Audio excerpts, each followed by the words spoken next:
Ladies and gentlemen, welcome to Jarrett Goes to the Movies, a weekly podcast where Jarrett Reddick and friends get together and talk about a movie that they watched that week. Plus, whatever the hell else is on their minds. Get ready for the best hour and a half you'll have in the next hour and a half. Here they are, Eric, Casey, Sean, Amy, and because he's famous, his name's on the show, Jarrett. Welcome to Jarrett Goes to the Movies. Welcome to the show, everybody. This is Jarrett Goes to the Movies. This is a weekly podcast, as he just said. I just realized that in season 3, we don't have a disclaimer. Like, we don't have anything that says, viewer discretion is advised. Yeah, or anything. You know, like on the last one, we had the, and viewers like the guy with the monocle that was sitting there looking at his stops on the ticker tape. And I must forewarn you. The viewer discretion. And what I thought, the reason I thought of that is because the fucking dirtiness of the last 3 shows has been off the goddamn chain. We're going to bring it back in. We've all been going to church. This is the right movie to do so. And so we'll just have a nice discussion about the theatrical aspects of this particular movie, cinematic piece of art, and then we'll just move on, right? That's right. That's what we're going to do. Want. Well, this week, first, we're going to talk about Up in Smoke, Cheech and Chong's debut movie. Yeah, up your ass. Up your ass in smoke. Sometimes I feel like smoke comes out of my ass, and I think my wife would agree. Yep. Hey, guys, if you're a fan of the show, go really quickly to podcastmagazine.com. You don't have to do it now, if you're driving or some shit. What is it? Podcastmagazine.com/hot50. That's podcastmagazine.com/hot50. And vote for Jarrett Goes to the Movies and Rockstar Dad show in the appropriate categories or whatever. Those votes do mean a lot. And while you're at it, if you're already on a computer, why not, wherever you're subscribed to us, or if you're listening for the first time, hit that subscribe button. Rate the show something really, really nice. That really does help us get the word out, helps us get more listeners. And you helps can vote us more than once, right? You can. And all of that helps us get more support, which leads me to the fact that, as I say each and every week, we are 100% fan-funded. We have had sponsorship offers. We do not take those. We are 100% absolutely supported by our Patreon page, which is a really fun way to also just become interactive with the show. Lots of ways for you to be a part of it. And speaking of ways to be a part of it, we have a new $50 supporter. Thank you, Zach. Zodiac Zach. All right, Zach. Now, Zodiac Zach will hear his name from the $20 level. He will hear his name each week on the show as a producer. The $35 level, he is now going to be able to submit a review anytime he wants that will play on the show. Any movie, he just picks it, sends it in. And, of course, we'll see him on 5 Questions coming up. But there's stuff that you get for the $10 level, the $5 level, and even the $1 level as well. 20% discount on all of our merch and lots of outtakes and things like that. So be a part of the winning team. Go to patreon.com/Jarrett Goes to the Movies. And this is a David Dooley and Woody Chambers production. As said earlier, our producers are also our $20 and up supporters. And they are Ad Craner, Amy Pittsinger, Andy Smith, Brian Mason, Brian Dunning, Celeste Mary Meadows, Shell Ordway, Chris, the $12 million man Cranfill, Chris Jacobs, Corey Reed, Daniel Cotton, David Dooley, David Murray, Denny Chambers, Derek Smith, Diane Small, Dom Petretta, Gage Strickland, Gregory Cordone, Greg Lee, Greg Stevens, a Hangover You Don't Deserve podcast. Give them a listen. They've been around over a year now and doing really good. Jared Spear, Jason Aylesworth, let me take that again, please. Jared Spear, Jason Aylesworth, Jeff Millman, Jeff Yeager, fucking Joe Barlow, Joey Bishop, John Gickler, Joseph Richards, Josh Millman, Kate Etro, Katie Gardner, Kim Murphy, Kirsty Fisher,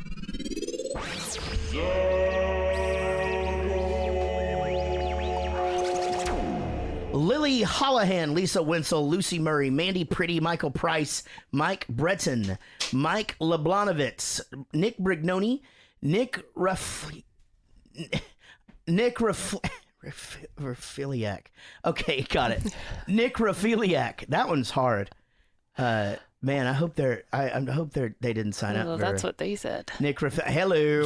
Rodon James, Ray Elliott, Rich Osborne, Robert May, Sean Blackstone, Sean Barger, Steve May, Steve Rhodes, Tim Toole, Tim Trafton from Maine, Trey Wren, Vinny Cataldo, Wendy Matta, Woody Chambers, Zodiac Zach, and Svi Hurst, everybody.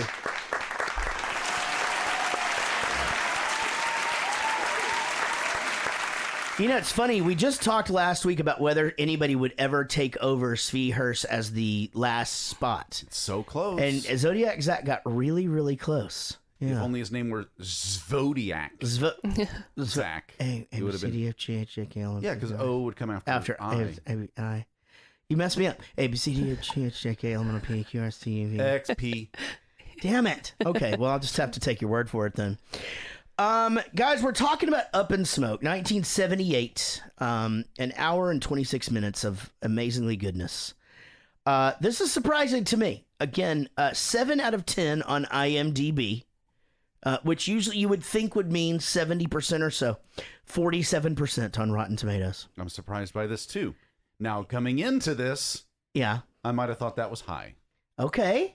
I was pretty pessimistic coming into this. You had never seen it before? I had never seen it, and I have made a podcasting career on going into these things with a clear mind, clear heart, can't lose attitude, and giving them a fair shot. But man, I was struggling with this. I watched this today because last night after the Super Bowl, I didn't want to watch this motherfucker. So you're saying you were struggling, like even just sitting down to watch it as one of those. Because you didn't think it was going to go well. Just knew I was going to fucking hate this. Yeah. So, yes, had you told me this had a 47, it probably would have only cemented my prejudice towards your prejudice towards it going into it. Mm-hmm. And so... I don't know. I guess, do you already go ahead and reveal what the outcome of that was? I mean, did you enjoy the movie? Yeah, we'll get into... Okay, we'll talk about it as we go then. That's fine. It's the flimsiest of plots. Sure. You know, held bits, a series of bits held together so precariously by this duct tape, paper thin plot. Yeah. But it held it enough. But it works. I thought, what else? Well, it's important to note... actually, let's come back to that. Remind me to come back to the little bits held. And then we'll talk to Amy about what she thought about it too. All right. $2 million budget. It made $45 million. So that's $8.5 million today, which they probably spent mostly on Stacy Keach. And it would have made $192 million today in the box office. That is crazy. Yeah, so it did really well. There's an explanation for it, and I'll get into that after we do the synopsis. I'm wait for Casey to get back too, because I know she's got a bunch of stuff to throw in. So, now, so you had never seen this before, so I assume our pre-synopsis is going to be you really looking forward to watching this motion picture. I feel bad now, but this is what I wrote down. Okay, let's Eric pre-synopsis. Cheech and Chong, man, are up to their usual hijinks of trying to get away with, like, all kinds of shit while smoking weed and pot and doing marijuana, man, in this film that probably should have just been 3 30-minute long TV episodes or something. I was bitter. I admit I was bitter about it. Man, gosh, that's... that is just you don't really have to try to dig into this. I'm not gonna. Let's hear what it was about. Here we go. Eric. Synopsis. 2 stoners unknowingly smuggle a van made entirely of marijuana from Mexico to LA with incompetent Sergeant Stedenko hot on their trail. There you go. What a great, it's a decent little synopsis didn't know there. That the van was made out of pot. They was in the factory where they were making the van. They don't seem very bright. They eventually, well, that's okay. So herein lies that whole deal of comedy. So let's just talk about this for Amy. First of all, let's get your thoughts. Had you seen this before? Never seen it. Okay, and I enjoyed it. Okay. All right. I didn't love it. I didn't hate it. Mm-hmm. But it was enjoyable. So it's really good. It's a good timing that we would be talking about this movie now because this would be, as you said, bits that are held together by these little pieces of paper or tape or whatever. Cheech and Chong started out as an improv group that did bits in comedy clubs, but they had albums that were huge. I mean, like huge albums, which means once they really got into this, making their first movie, they already had an audience. I mean, it was gonna work regardless. Now, whether or not they were gonna get to go on and make 10 or 12 more was up in the air, obviously, depended on this one. So what they did was they took some of those bits and put them into the movie, and a lot of them, they're plays off of other ones, but they're most, I would think, Sergeant Stedenko is always a character in their stuff. It's always about, being busted for drugs or whatever. But one of their most famous bits is, who is it? It's me, Dave. Open up. I've got the stuff. Who? Dave, man. Open up. I've got the stuff. Dave's not here. And it's a fucking it just keeps going and keeps going. And by the time you're at the end of that record, he's going, will you please fucking open the door? And then he's just like, Dave? Yeah. Dave's not here. It's just like this. And, like that's one of those things, it's very similar to like the Adam Sandler albums that we talk about a lot. Comedy albums with skits and things like that. So that was their, and so when they've done reunion tours and things like that, that's what they used to do. They were a 2-man show. They'd go up, old school, like how I learned to do, scenes and things like that, where you go up on stage and you have 2 chairs and 2 of you, and the chairs are your props. And so if that's the car, that's the car. And so even the whole first gear, second gear, and he's laughing, whatever, like they would do that kind of shit, live in the comedy club. Well, and the pacing of it seemed pretty obvious that was what was happening, right? Because it was kind of the buildup of a gag and then cut to some See, other I didn't read the synopsis either before I watched it. So for the first 45 minutes, where is this going? Sure. What are we doing? Yeah, I mean, and I was a little frustrated, but then when I figured out there was a reason for all of it, it was fine. A little bit of a relief when you realize that it wasn't going anywhere the whole time. Yeah. And that's okay. The first 30 minutes of this movie, just that whole him picking him up, and which obviously we're going to get into, and I'm pretty much going to go line by line. My entire life. I mean, literally my entire life. I mean, I was born in 72. I saw this in 80. I actually remember we went and saw this movie. My brother took me to see this movie called Holy Moses at the at the theater, and I'll never forget this. And it's so funny that I just remember this so vividly, because we saw the preview to Cheech and Chong at seeing Holy Moses or whatever, and we get in the car. My parents are like, how was the movie? We're like, oh yeah, it's good. We want to go see this other movie that we saw. There's like Cheech and Chong, and they both just like, yeah, right.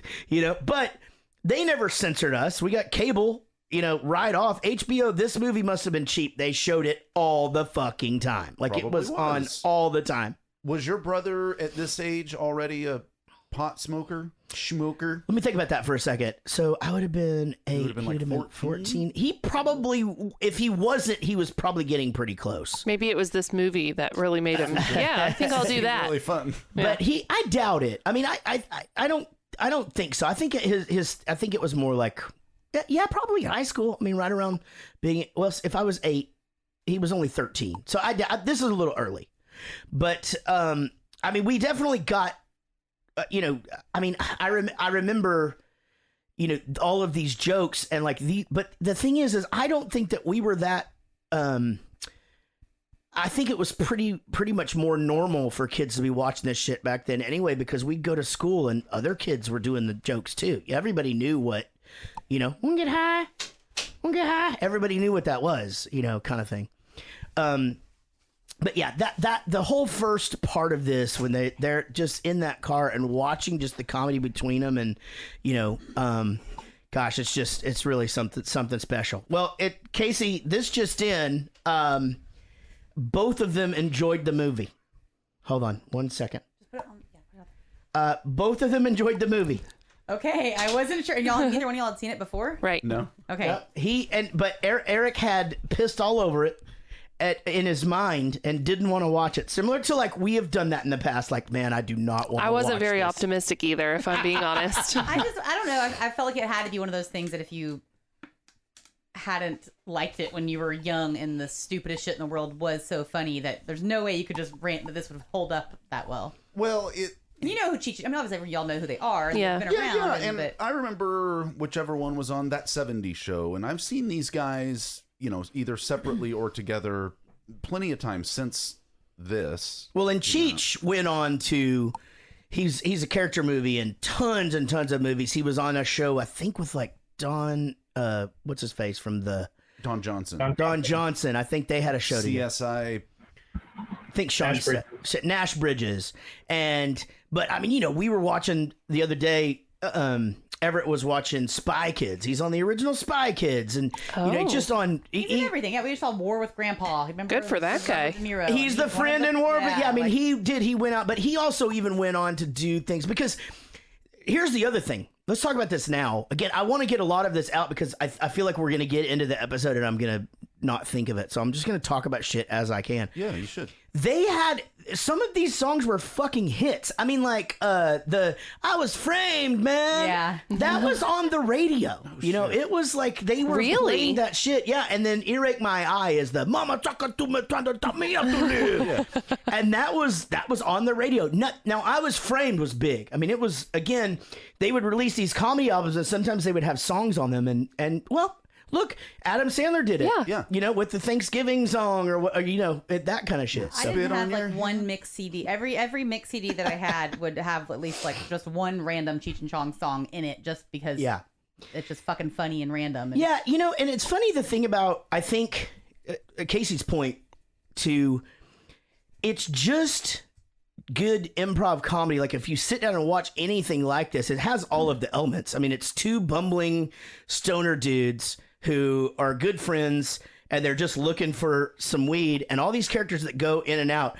And then the theme that used to be such a big thing in comedy, we don't really do it too much anymore, but the police are all fucking bumbling idiots and can't fucking tie their own shoes and shit. It's like there's a fucking 7 movie, what do you call it? Police Academy thing. There's there's a franchise of just bumbling idiot cops. That's how much we liked that kind of shit back then. Yeah, they're literally like, let's okay, we just pull it. There's a good donut shop up here. Yeah, exactly. That's the most. We can't. There's no way we're gonna be able to find them now. It's like we're never gonna. We shouldn't call in another car or anything like that.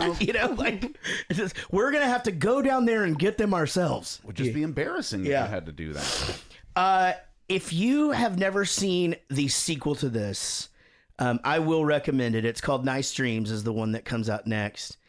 And No. It's not. Which one comes up next? Still Smoking. Still Smoking. That's right. Still Smoking comes out next.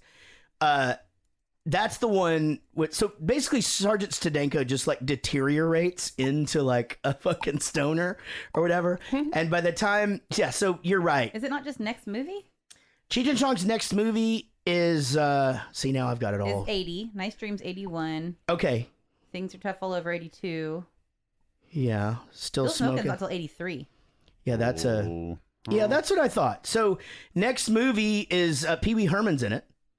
And As Pee Wee Herman or Paul Rubens? As he's Is actually next movie like Mexican Americans and all that stuff? that is excuse me? yeah, that's next movie. So he does a song about Mexican Americans. Racist. Oh yeah, totally. Oh yeah. But it's a Oh, the Mexican song is American. racist, yeah, but it was Cheech Marin singing it. Yeah. Fuck it. It's don't like to go to high school. They don't like to go to night school and take Spanish and get a B. That's racist. Marin did it. It's just that kind of shit. But That was on every mix CD I had ever. Yeah, that's Still Smoking because Nice Dreams is they drive this ice cream truck around and the Tide Stick joke makes another appearance. But anyway, I all of this Things Are Tough All Over isn't that amazing, and then Still Smoking I think is the one where they go to Amsterdam, and that one isn't quite the same either. I mean, they think here's the bottom line to that one. They show up and the people think they're Dolly Parton and Burt Reynolds. So they think Cheech is Burt Reynolds and Chong is Dolly Parton. Why? Yeah, why? That's because we that's all just look the alike. way that it is. Yeah. Because Because we all like Yeah. this. Anyway, so I am glad you guys liked it, and that's a start of a really good conversation. Now we can talk about the bits, and I won't have to convince you why this movie was so funny. Yeah, man, I thought we were gonna have a fight on our hands coming in here. Derek came down the stairs. He goes, "Did you like it?" And I go, "It was no Groundhog Day." Yeah. So yeah. Yeah, Kate makes a good point. I mean, I think by the time they start to get into those latter movies, their relationship is pretty strained by then. Cheech actually had this hit song called I Was Born in East LA, which was a play off of Born in the USA. And they ended up making a movie out of it, yes. And he was in the movie, but he did not ask Tommy Chong to be in it. So, I don't know what the politics are there. I know that there's a new documentary out on Tommy Chong that people might find interesting. He was in prison for a little while, and there was others. I mean, I think that's before. Yeah, he was Squirrel Master. Yeah, I thought nice callback. Maybe I'm wrong. I don't remember. I thought he went to prison like before all this shit. Yeah, I don't know. I do that. Hey, double bubble. Come on, baby. I'll give you a ride. Let's go. Yeah, bend over. I'll drive you home, baby. Hey, you ain't a chick. Yeah, I know, but listen, that's the only way I can get anybody to stop, man. Hey, that's false advertising, that, man. Yeah, I know, but listen, I slept in a ditch last night, man. I almost froze my balls off, man. Shit, I didn't even think you had any, man. I wouldn't even have stopped. Oh, wow. Hey, I really like your car, man. Oh, you do? Wow, did you do this yourself? Yeah, I customized it myself, man. Wow, looks fantastic, man. Yeah, I guess it does, man. Yeah, well, I'll give you a ride. Come on, let's go. Okay, just a minute, man. I gotta get my stuff. Okay. Well, hurry up, because I got a lot of things to do. So, leading into this part, like, I can remember sitting there watching this, as a kid or whatever, and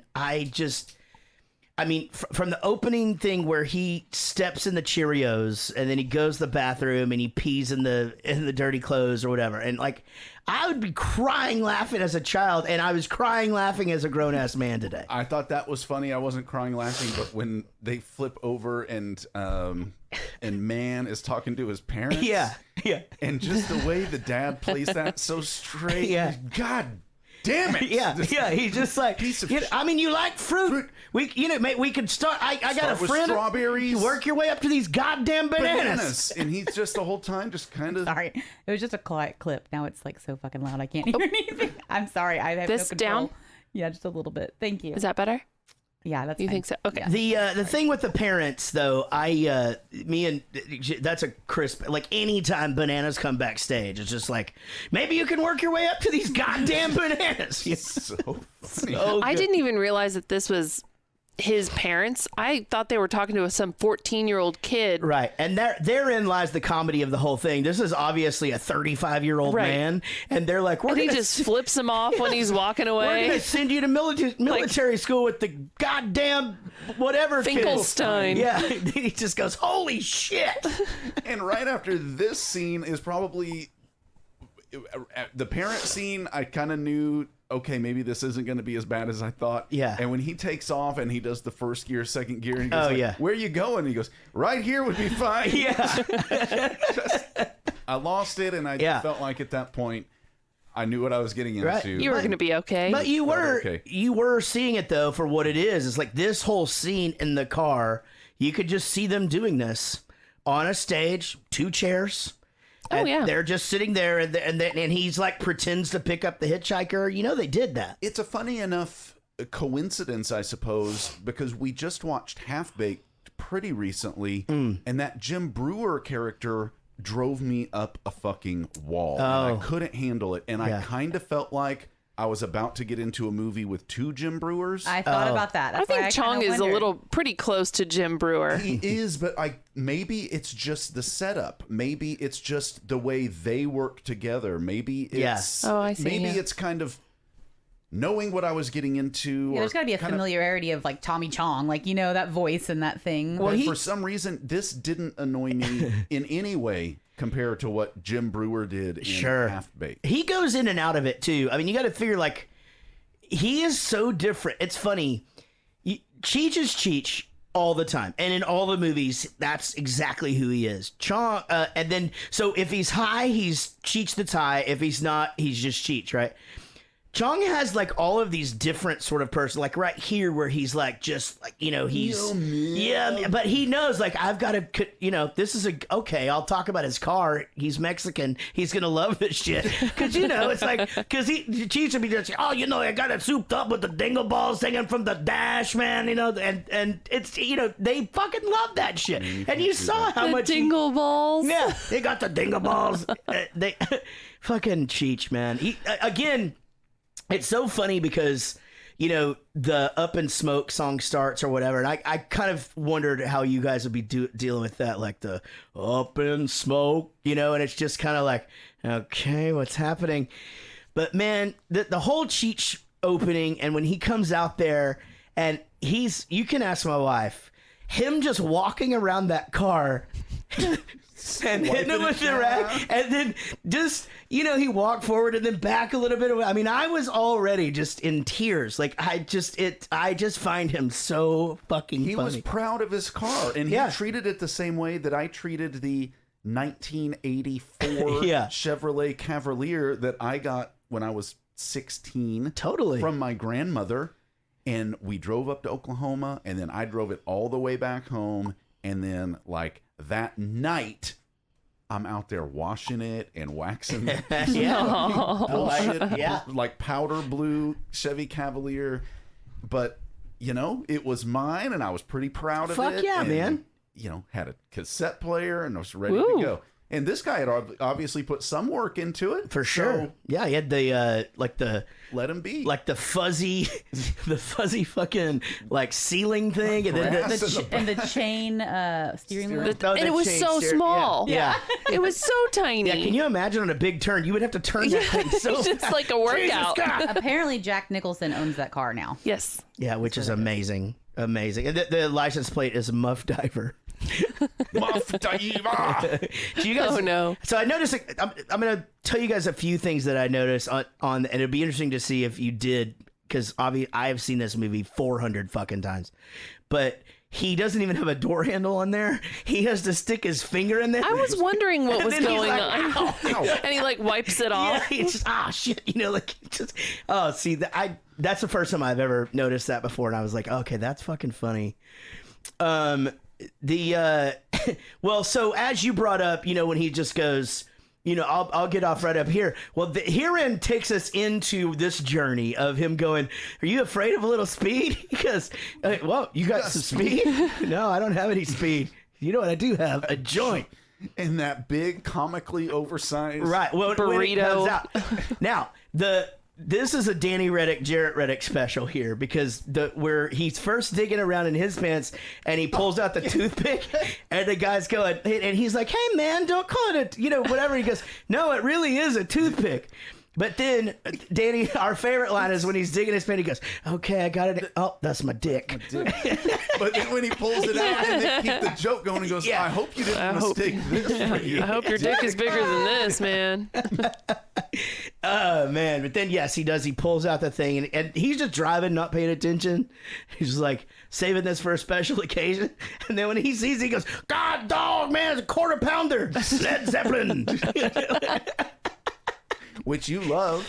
I love Led Zeppelin. I did put out on the internet recently that I can't stand them. And I don't think it's the first time I've done that. But boy, does it get people talking. Yeah, people get fired up over stuff. Now, probably one of the most famous things from this particular movie is, you know, where he just goes, what is in that? And he's like, it's mostly Maui Wowie, but it's got some Labrador in it. You know, I didn't know that you had seen this so many times and that this was kind of way up there for you. So I kind of had the feeling that Amy had watching Wayne's World the other day. Oh. Because she asked that question in dueling trivia about Cream of Some Young Guy. Well, we talked about that discussed this. I told Derek that if there's ever a movie that he has seen that I have not, he has to go through my question. Yes. Even he was like, well, what question? You said, well, I asked him like what Chinese food he ordered, and he was like, And she goes, that's exactly what everybody the whole room just went. So that's how I feel about this one. Is I'm watching it, and there's certainly things I find funny, but what parts of this do people who have seen it a bunch. And you like, thought it at what are this the part, highlights? at the Maui Wowie and Labrador part, because I write that down and I'm like, man, is this another one of those cream of salmon? It for sure is. I thought it was the opposite. Like, I found that really funny, but to the...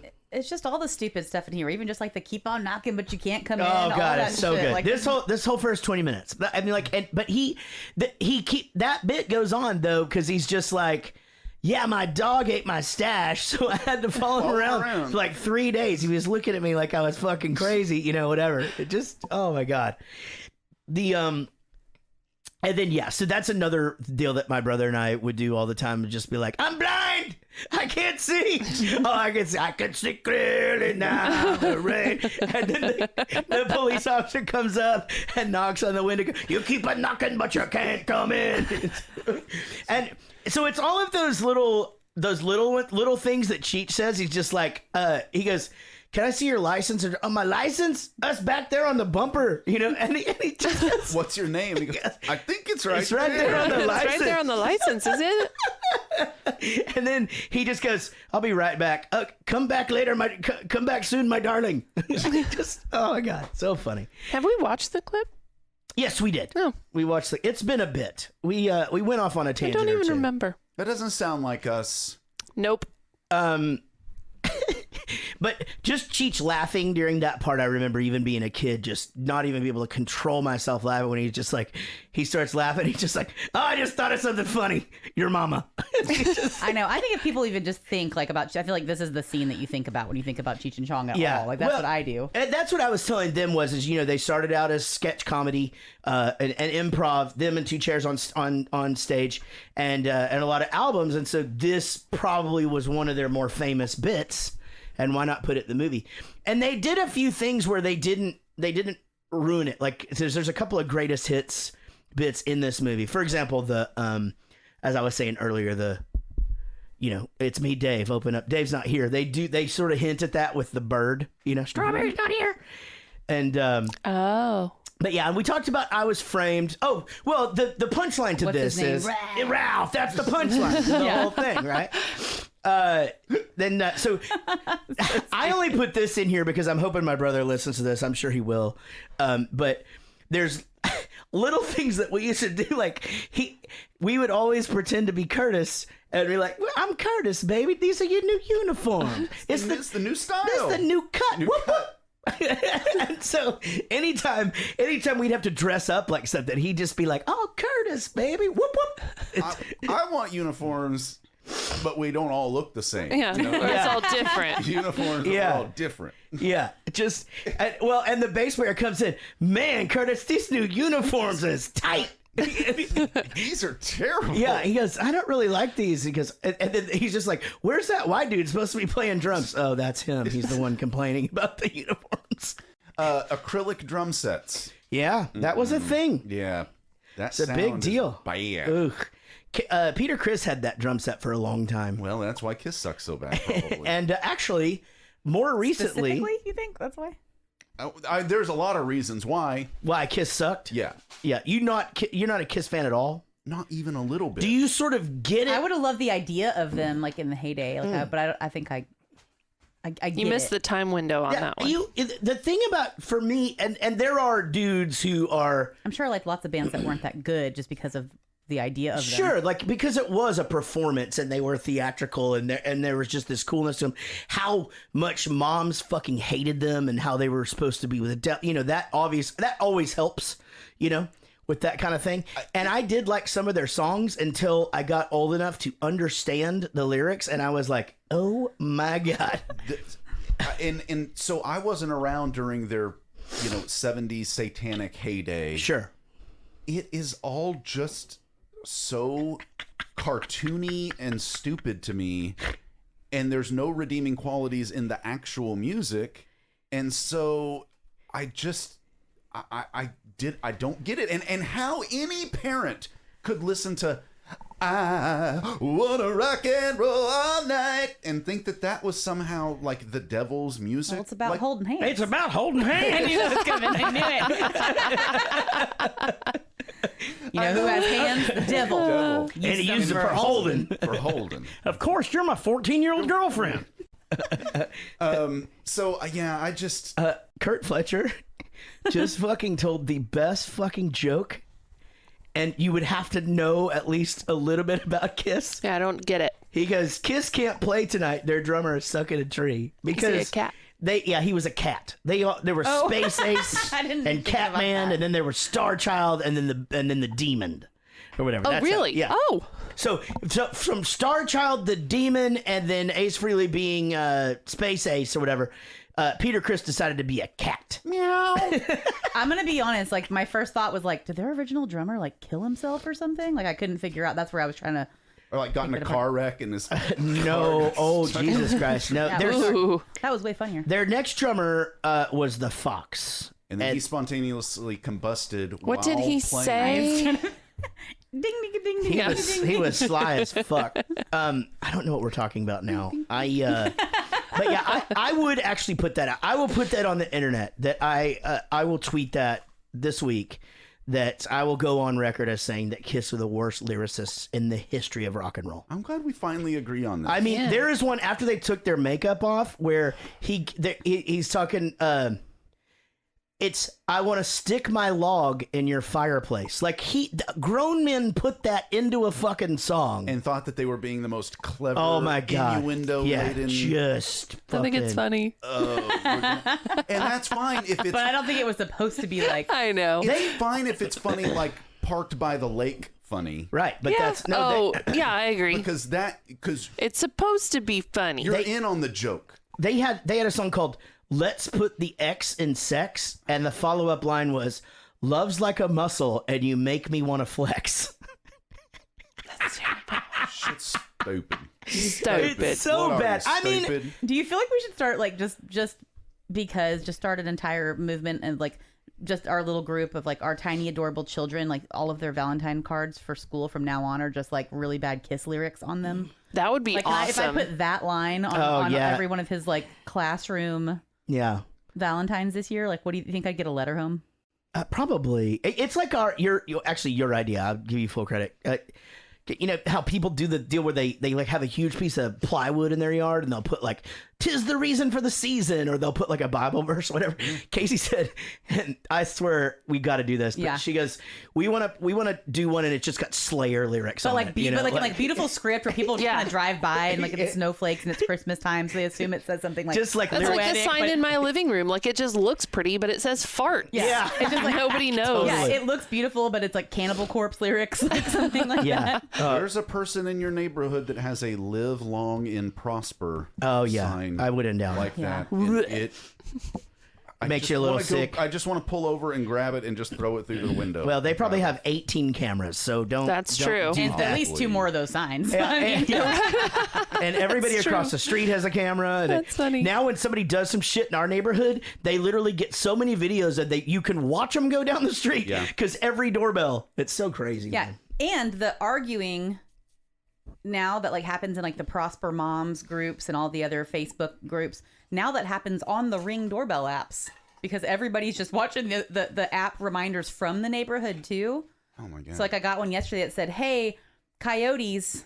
Oh, I get the coyote In our- ones all the time. There were two in my backyard and they went after my dog. I have a small dog, so if you have a small dog, watch out. And someone goes on there and just like, "Well, why don't you have a fence?" And he goes, "I do." And then they just go, "Well, leave them alone. They're supposed to be eating mice and stuff." He goes, "They tried to eat my dog." Like, I'm Yeah. like, you guys are doing this on the Ring app? Like, so yeah, you don't fuck with signs and Prosper. Someone will catch you. And someone else will get mad for catching for you. catching you. Get a fence already, why don't you? That was the big Karen brilliant moment where she Yeah. sat back and went, "Got him." Yeah, because yeah, exactly. Just get a fence. Why doesn't this boner just get a fence already? Why doesn't Got this him. boner? Fucking got him. It's crazy. Like you can't not have a fence here. There was a kid that was walking through an apartment complex. Somebody had one on theirs, and they said, "This kid just tried to break into my house. He took his key and tried to open my door." And the kid went on there. Somehow it got back to him. He just went, "You had a hornet's nest on your doorbell. I got it off," and just like walked off. That was it. But Jeez. he was like, so "Find so this wrong. child." Oh, yeah. Oh, man. I've Yeah, had people- it. And let's be Suburbia honest, is he was the not worst. a. He was not a. It's pretty bad. He was I not a mean- white child. Let's just be There honest. you go. I do think that most people here are Most? I think most people don't say anything. Everybody, they're cool, but you get one squeaky wheel and it lights off a couple of other ones that aren't so squeaky, but then everybody's a fucking idiot, Then they get a little bit more brave because somebody else said it first. Yeah, it's one of those things. I mean, well, the thing about the fence thing is that there's areas in the suburbs, if you're unfamiliar with, because you may live in the big city, but we have these things called breezeways, and it's usually at the beginning and the end of a certain neighborhood. And on those breezeways, you can't have like a fence. You can only have like a wrought iron fence, so you can see through it. Things can come in and out, and that's how when Will was here, his greyhound killed the neighbor's dog because the dog got out. Killed the shit out of it. Killed the shit out of it. Like the dog got out and was just, hey, him ho, I'm gonna go pee over here on this fence or whatever. And this dog was a fucking retired greyhound. It was a rescue. Like his only thing ever to do in life that he was supposed to do was catch that fucking rabbit. Catch that fucking... And so he caught that little multi-poo. He caught that little multi-poo, and that was the end of that deal. And? It sucked because, actually, there's a really nice story at the end. Will used to be on the show, and he felt really bad, and I was just like, hey, I'm just going to send... His, 14-year-old at the time daughter, watched the whole thing happen. And then she hated the dog. It was really awful. So anyway, I texted the neighbor, and I'm like, hey, I just want you to know he feels really bad. I know that he would like to sit, anyway, just putting a gesture out there, hey, dude, he feels really bad. And my neighbor Sean goes, actually, it worked out okay. Everybody was upset for a little bit, and then we all had ice cream, and, now everybody's forgotten about it, and we don't have to go through the dog was 14. Yeah, we don't have to go. We don't have to go through this whole thing of this dog deteriorating. Yeah, right. The kids got ice cream. Everything worked out. Yeah. All right. So did you guys recognize? Well, first of all, just again a couple of little ones where he just goes. I talked about Pedro's not here and Dave or whatever, but we didn't watch that clip yet. We watched the second one, didn't we? No, we did not. Oh, I'm sorry. Sean, next clip. My apologies. Oh, Strawberry. Hey, what's happening, man? How you doing? Starbucks. Pedro. Yeah, right, Pedro, man. This is my friend, Strawberry. Hey, how you doing, man? I'm doing, friend. Oh yeah, well, we're stopping by to see if we could score some smoke, man. We've been all over the neighborhood, and nobody's gotten none, And so, we was wondering maybe if we could score some smoke from you, man. Smoke? Yeah. Smoke? You want some smoke? Yeah, I'll get you some smoke, man. All right. Yeah, we could score some smoke from him. I told you, man, we could. What you looking at, man? Oh, man. Oh, nothing. I'm not looking at I wasn't looking. I wasn't looking at his neck. I lost it here, too. Anyone else think that the Strawberry looks like could be Paul Rudd in makeup and a hat? Did you recognize who he is? No. You didn't recognize who Strawberry is? No. I mean, you did? I was very uncomfortable, actually. It's Tom Skerritt. So he's the main... From Top Gun. Top Gun. He's like the boss in Top Gun. Used to have he's in fucking tons of movies. A bunch of stuff. Yeah, I didn't recognize He's the dad in Steel Magnolias, and he used to have a show where he played a cop, and it was on for a really long time. Whatever. Tom Skerritt, though, big actor. And I remember, this Strawberry character, I wouldn't say scared me as a kid, but definitely made me very uncomfortable. I thought that, because... I was born during the Vietnam thing or whatever. So this is about the time where people started really talking about the flashbacks and shit, that is scary. Or at least to where I could understand what the fuck they were saying. I didn't have to leave the room during a conversation every once in a while, But here I was just like, when he fucking just flashes into it or whatever, he goes, okay. And then if you need chopper help or whatever, then bring him in or whatever. You're going to go on the deal, blah, blah, blah. And he's talking so fast. And Cheech is just like, what the fuck? He just jumps out, does a roll. And it's funny. Cheech just stays in the thing. In a little bitch seat on the side. Well, you could stand Sidecar. up and jump on it. And, but instead he drove it into a building. Yeah. Okay, so as I was watching that, I'm thinking, how would I get out of this situation? I think what you do is you go towards a building and then try to like turn and kind of go parallel into it until you just kind of slow down. I think you go into bushes, right? Like that's what I do. Like on, Yeah, you could go into bushes. Yes. Wait, when do you do that? If I could, I On would my, just my brother steer used- it into 1,000 baby ducks, and it would cushion my fall. My That's brother not what used to I'm have a saying. motorcycle, and I was real scared of it. And one time I got caught going down the street like really, really fucking fast, and I did not know how to stop it. And so I just went up in somebody's yard and fucking drove into the bushes. True story. What? They were fucking pissed. By the You way. were afraid of motorcycles, but you got on one. And I got went on as fast one. as you It could. was just like a YZ80, and I had gotten it to slow down enough, but I couldn't fucking. I saw a Ferrari lose control in La Jolla, California, and went straight into bushes, and that thing caught him like a pillow. And See? he just backed it out, and Oh, just no. kept going. No. It was down in the ditch, but Oh. man, his name was Ace. Freely? We went and helped him out. that is nice of you. Not a scratch on him. I feel like if I saw someone in a Ferrari acting like a jackass or Lambo or whatever, Oh, I wanted to laugh. I would just be like, yeah, fuck you, man. That's what you get for driving around like a jerk off. If anybody in a really nice car has like some sort Just of nicer accident, than mine. you're just like, yeah, fuck you, dude. And especially if lower- your name is Ace. Not just get in an accident, but if they're driving around all ding dong head, Yeah. in and out of traffic and just being a general jackass, I A feel ding like dong head. Yeah, I like it. Ding dong head. When they're walking through the house before they meet Strawberry or whatever, and he's like, okay, yeah, so this is where Strawberry lives or whatever. They're having a party or something. He goes, you hungry? They got some pizza, and the pizza's been sitting there for fucking 25 days. That place was so fucking gross. And like, again, this is one of those things when you're a kid and you're watching this, you're like, okay, people really live like that. This is a little fucking freaky, Like, why are there so many people in there? Where did that lady come from that snorts the Ajax? Oh, man. Like, what the fuck just She would happened? have scared me if I was a child. 100%. That was good casting. Yeah, she did a good job. She did look a little rough. there's no the good part about being able to watch these films as an adult and never having seen them is that you get to, as best you can, a fresh take on it with very little input to bias you in any way. The bad part about it is that I would have a tough time thinking about how would I have reacted to these scenes when I was 8 or 13. Yeah. I was like, 8 was maybe 17. too early. I don't know. Well, That's when I was watching it, Jared's 1980. telling us- Yeah. Yeah. That's the only reason I said that. I But had some questionable parenting stuff going on in that situation. Well, what I told them was, you would think that, but a lot of my friends knew the jokes from this shit, and that was. I probably pretty saw this early movie on. when I was 12, I bet.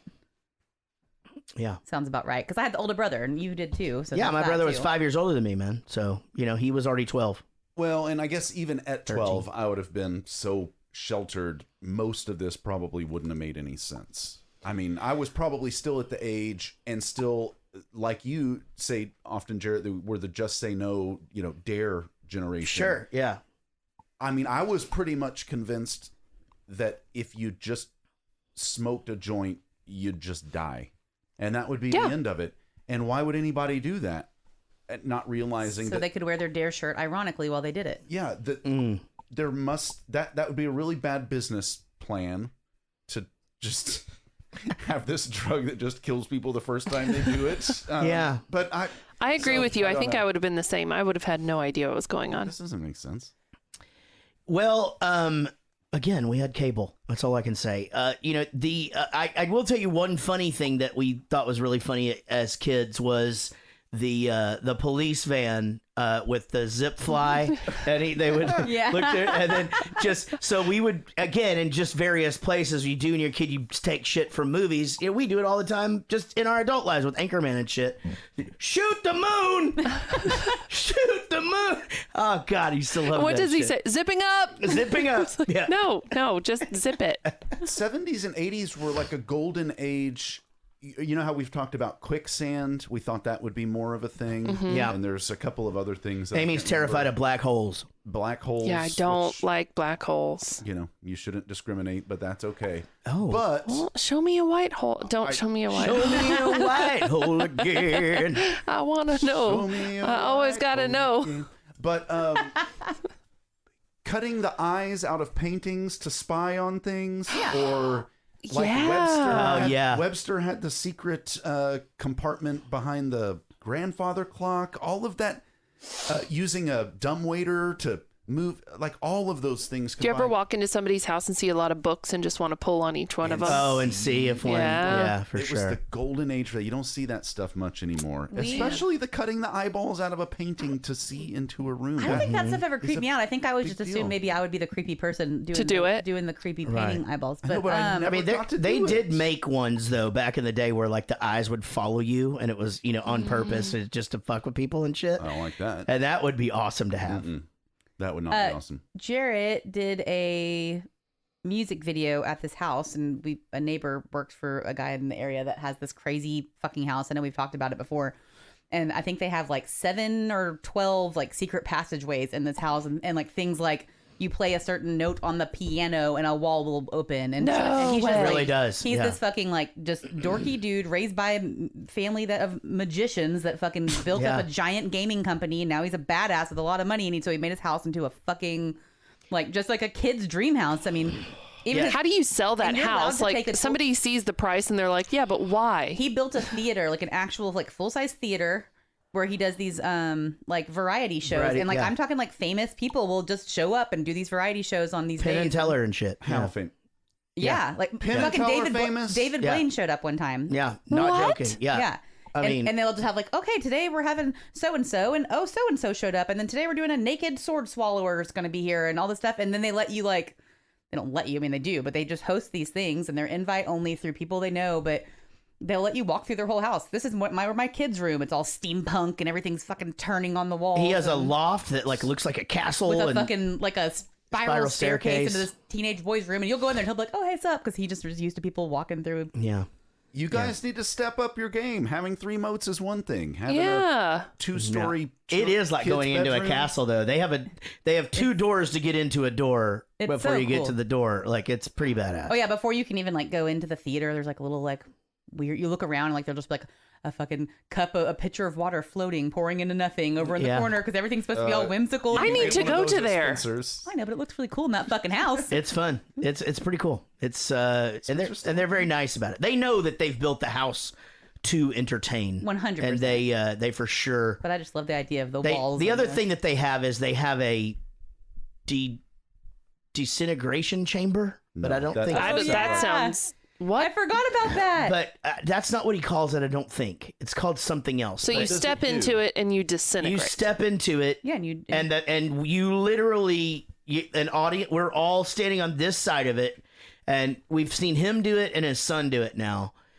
They put themselves in there, And they come out on the other side and of they the fucking room. come out on the other side of the room, and you watch them disintegrate. like a teleportation. you watch it type happen. thing? Well, you literally watch it.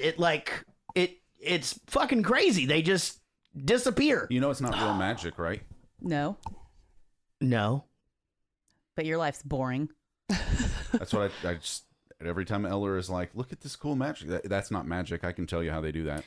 Why would you do would that? never That's do that. so No, I mean. wouldn't do that. What Eller. God damn it. What Eller did the last time one of his cousins had a magician at the party was volunteer, go up there, stand up there. The guy does the trick, which is actually kind yeah, of neat. yeah. And Eller goes, I can do that. And just reaches his, does what the guy's done, has his hand behind this thing and does it and just goes. Everyone on a Disney cruise. Yeah, That's how you do that. We have that kid who points out, oh, I know, I saw what they did with the thing and the stuff. I and- know what you did. And we're like, shut the fuck. Yeah, you have a second ball in your left hand. Yeah. Well, maybe Yeah. the 2-year-old sitting next to you doesn't know. And The magician's like, oh, okay, thanks Yeah. for help. Everybody Right. give this guy a round Everett of applause. and Eller just taking the wonder and the amazement out of of all the other everything. children's faces. It just, I can't even. I've got one good magic trick, and for little kids, it's like, holy shit, that's really neat. Are you like- I don't think are it's you, legal, removing though. your thumb from your... No, No. it's a different kind of thumb. Yeah, I don't think his is legal. Hi-oh. But of all the people, Eller just so unimpressed by it. I know Yeah. how you do that. Yeah. Thanks, prick.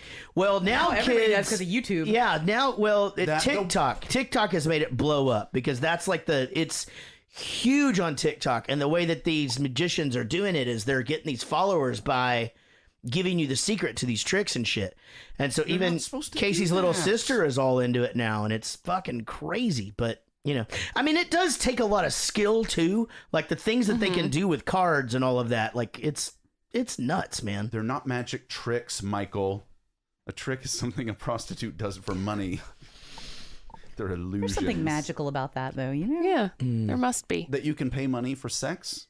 Yeah, you know? It's pretty magical. It's the oldest profession. All right, guys. So Tom whimsy Skerritt, of history. we talked about the Ajax thing. Yeah. And so to get him out of there, which is funny because he was already out of there. He's outside, and they come and he lets him back in to get him out of there, and he's like, "Yeah, we're from the finance company. We came to reprocess the furniture, man. Yeah, we gave him a lot of chances, and they just, you know." This kind of stressed me out because Yeah. he's already outside. I know Don't he's send already him back in. he's literally already escaped. And y'all didn't just think to bring him an outfit, you know, like he's like, Well, I don't get know. him in, and then they go, we don't know how we were going to get you out I of don't know here. how you get. Well, bring him a fucking hat, you know, like you guys all have one, It's almost like they didn't think all of this through. right? All right, so Curtis comes back and he just goes, he asks him if he's got any weed. He goes, I got that Arab shit. oh yeah, this one it's from Turkey. It gets those Arabs off. He goes, have Arabs in Turkey? He goes, oh, it'll put a hump on a camel's back. I wondered, I you know, love Curtis. how far left of or right of today's appropriate comedy this was going to get. I didn't feel like it got too terribly. One time. There was at least one I can think There of. is one really, really massive time where most of the other stuff, you know, with the drug usage and all, and obviously the babbling idiot cops, there's things here and there, but it's not a lot of like, you know, racist stuff just because they were playing their own stereotypes and you don't really get in trouble for that. You get in trouble if you're playing somebody else's stereotype. But where they, I had never noticed this before, so I'll go ahead and point it out. I think we. Do you know what it is? I'm sure we're thinking of the same thing. So there's a reporter at the. Oh, yes. And she goes, I wrote that down. I'm Toyota Kawasaki. Yeah. And I just went, whoa! You had never caught it before? Never caught that before, ever. And, you know, I mean, and probably because I probably haven't sat and watched this movie in 20 years. Right. So, you know, I mean, 20 years ago, it probably didn't register as even being something outlandish. It was more of just like, oh, okay, so his name's Pedro and you're Toyota. You know, I don't know. Yeah. It didn't really hit the same. It hits. Yeah. It hits now. Yeah. It's yeah, that's pretty big. All right. So and then the last like free thing or really, really funny thing as we're approaching our next clip is he goes, oh man, you know, they're busting they're busting my cousin. He's what they do is they got a wedding and he's got to be down there, so they just turn themselves in. They turn the whole bridal party in. Everybody gets deported and they feed you lunch. A free ride. It's a free ride. I thought that was hilarious So and genius fucking at the funny. same time. 100%. And he's all dressed up in his suit. He's got like with the his gift stuff. ready. Yeah, everybody's ready. He's Yeah, so That's excited. That's a smart joke. they were all so happy. Yeah. I going into it again, I wondered, is this all just gonna be stupid stoner humor? And I probably haven't smoked pot in 15 years, you know, and I just wondered if it was gonna be. But some of the stuff was really well thought out and well crafted. Yeah. And so I guess I should have expected these are at the end of the day professional comedians with a now 60-year-long career. Oh, You know, sure. It's not like you just This luck wasn't a into flash in something- the pan, right? It's yeah. not like you luck into something. Well, like that. I said, when we talked about what the gross was, and you were like, "Holy shit!" I go, "I'm going to explain to you why." this shit was huge on albums and stuff, and they toured, and this stuff was, again, going out and telling my parents I want to go see this movie, and they already knew who Cheech and Chong were. You didn't have to explain to me too much of it. And now, Jared Goes to the Movies presents everyone's favorite podcast game show. It's time for 5 questions, where we ask 6 questions, and the high score is 7. Here's your host, Jared Reddick.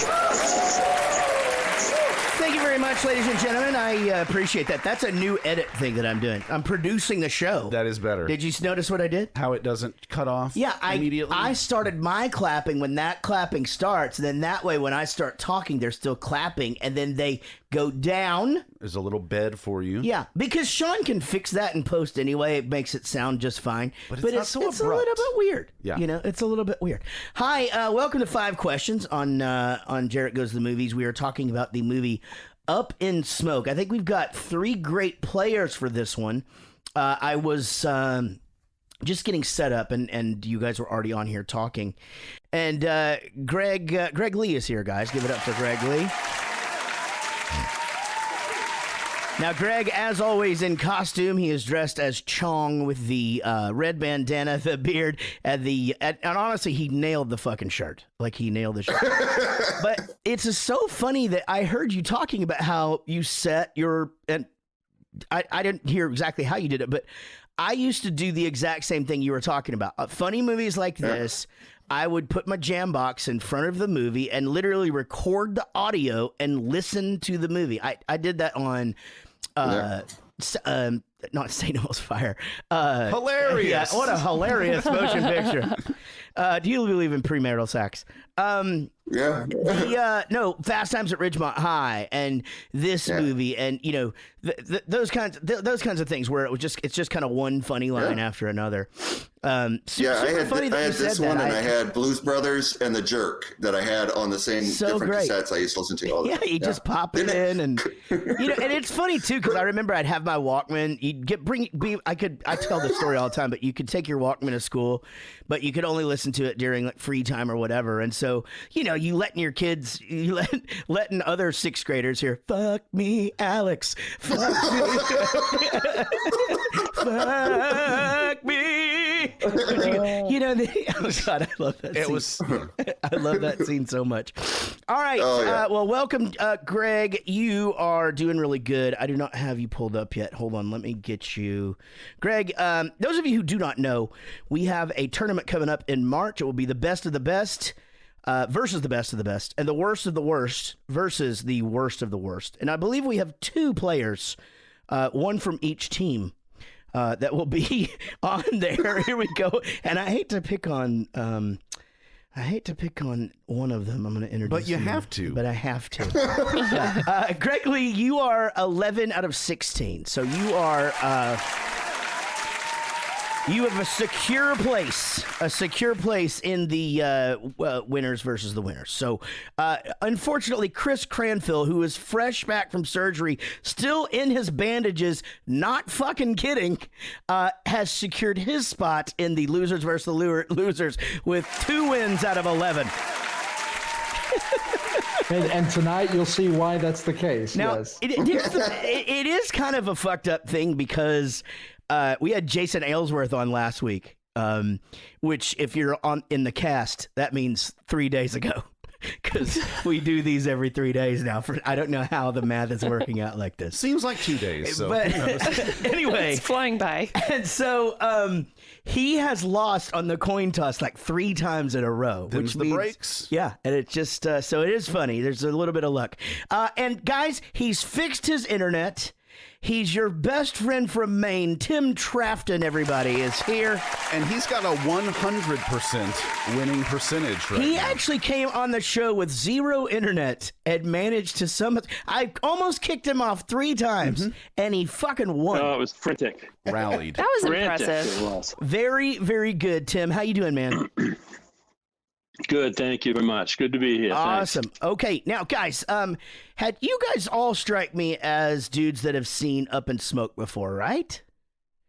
Yeah, everybody's heads are nodding. Obviously, Greg used to record it. You know, Tim, do you was this a big part of your childhood or young adulthood? Yeah.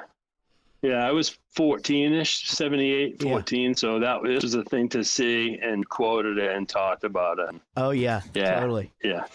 Show him the bomb. Right. What is it? Yeah, the bomb. I do. Look at this. He's got a Cheech and Chong bong. Oh, Jesus Christ. Oh. No, it's a Cheech and Bong. Cheech and Bong. I love it. Oh, that's amazing. An eye bong. Well, of course you like this movie. God, Jesus. it never stops. Oh, my God. Jesus. Holy shit, fire. It's like that scene in Spaceballs. It looks like you melted like 45 old 7-Up bottles together. It's got to be the old ones because it's that real dark green, you know. Does the long you can't use it. It's too far away. Does the long shaft help with anything? Not typically. If it's oh, sorry, wrong one. Is it just the head size that matters, or is it? Would it be Amy better if it starts was to answer shorter, a different question. Oh, but my a God. little more round? Yeah, apparently girth doesn't matter at all there. Good luck to you guys. I introduced everybody, right? Oh, yeah. And Chris Cranfill, how about you? Do you remember first time you saw this movie, or was it something that you used to quote? I was 8 years old, so I don't remember when it came out, but I remember later on. Yeah. Yeah. But, I am going to blow people's minds with my knowledge of this movie and how long sorry, let me turn that off. All right. Okay, guys. Let's do the game here. And I appreciate you guys all being here. Now, Chris, can you write, or do we need to make you go first? I'm gonna. I'll do it. Guys. I'll make it work. He's taking one for the team, guys. All right, and Tim and Greg, you guys are both writing as well, please. Right? Thank you. Sorry. You're very polite today. You guys are writing as well, please. Is that what? Thank you. God damn it. Thank you. Yes, we will. All right, guys, here we go. This first question for me, it will, of course, be about the movie Up in Smoke. In the movie Up in Smoke, the last scene of the movie, what burning narcotic is dropped into Cheech's lap? What burning narcotic is burning narcotic into Cheech's lap? Pedro's lap. It's always funny. He's named Pedro, and the other guy's just named Man. Hey, man. Man. All right. Let's go with Chong first. Greg Chong, what did you say? There'd be some hash there. Hash, man. Chris Cranfill? I had it wrong. Cocaine. Oh, my goodness. My God. Burning cocaine. How would you even do that? Crack? I don't drop know how the spoon or what? Like, fuck. You don't do the spoon? I gave the disclaimer that I'm on pain medicine. You're on crack. You're on the burning cocaine. Yeah, It's perfect. That's why they call it Burning Man. I don't know that that's true, actually. Tim, what did you say? Hashish is correct, yes. Hashish is correct. All right, guys. Chris, don't worry. Remember that it is anybody's game, and because of the way this stupid game works, you can literally win and not know shit. Okay. You only have to get one, really. That's right. Okay. That's very true. All right, guys. Question number 2 will, of course, be about the movie Up in Smoke. All right, guys. Just a music question, and here we go. In the movie Up in Smoke, not the first song, but the second song we hear while Pedro is walking around examining the love machine, what very, very classic song is playing on the soundtrack? Very, very, very classic song is playing on the and a very it's a good song to play during this part.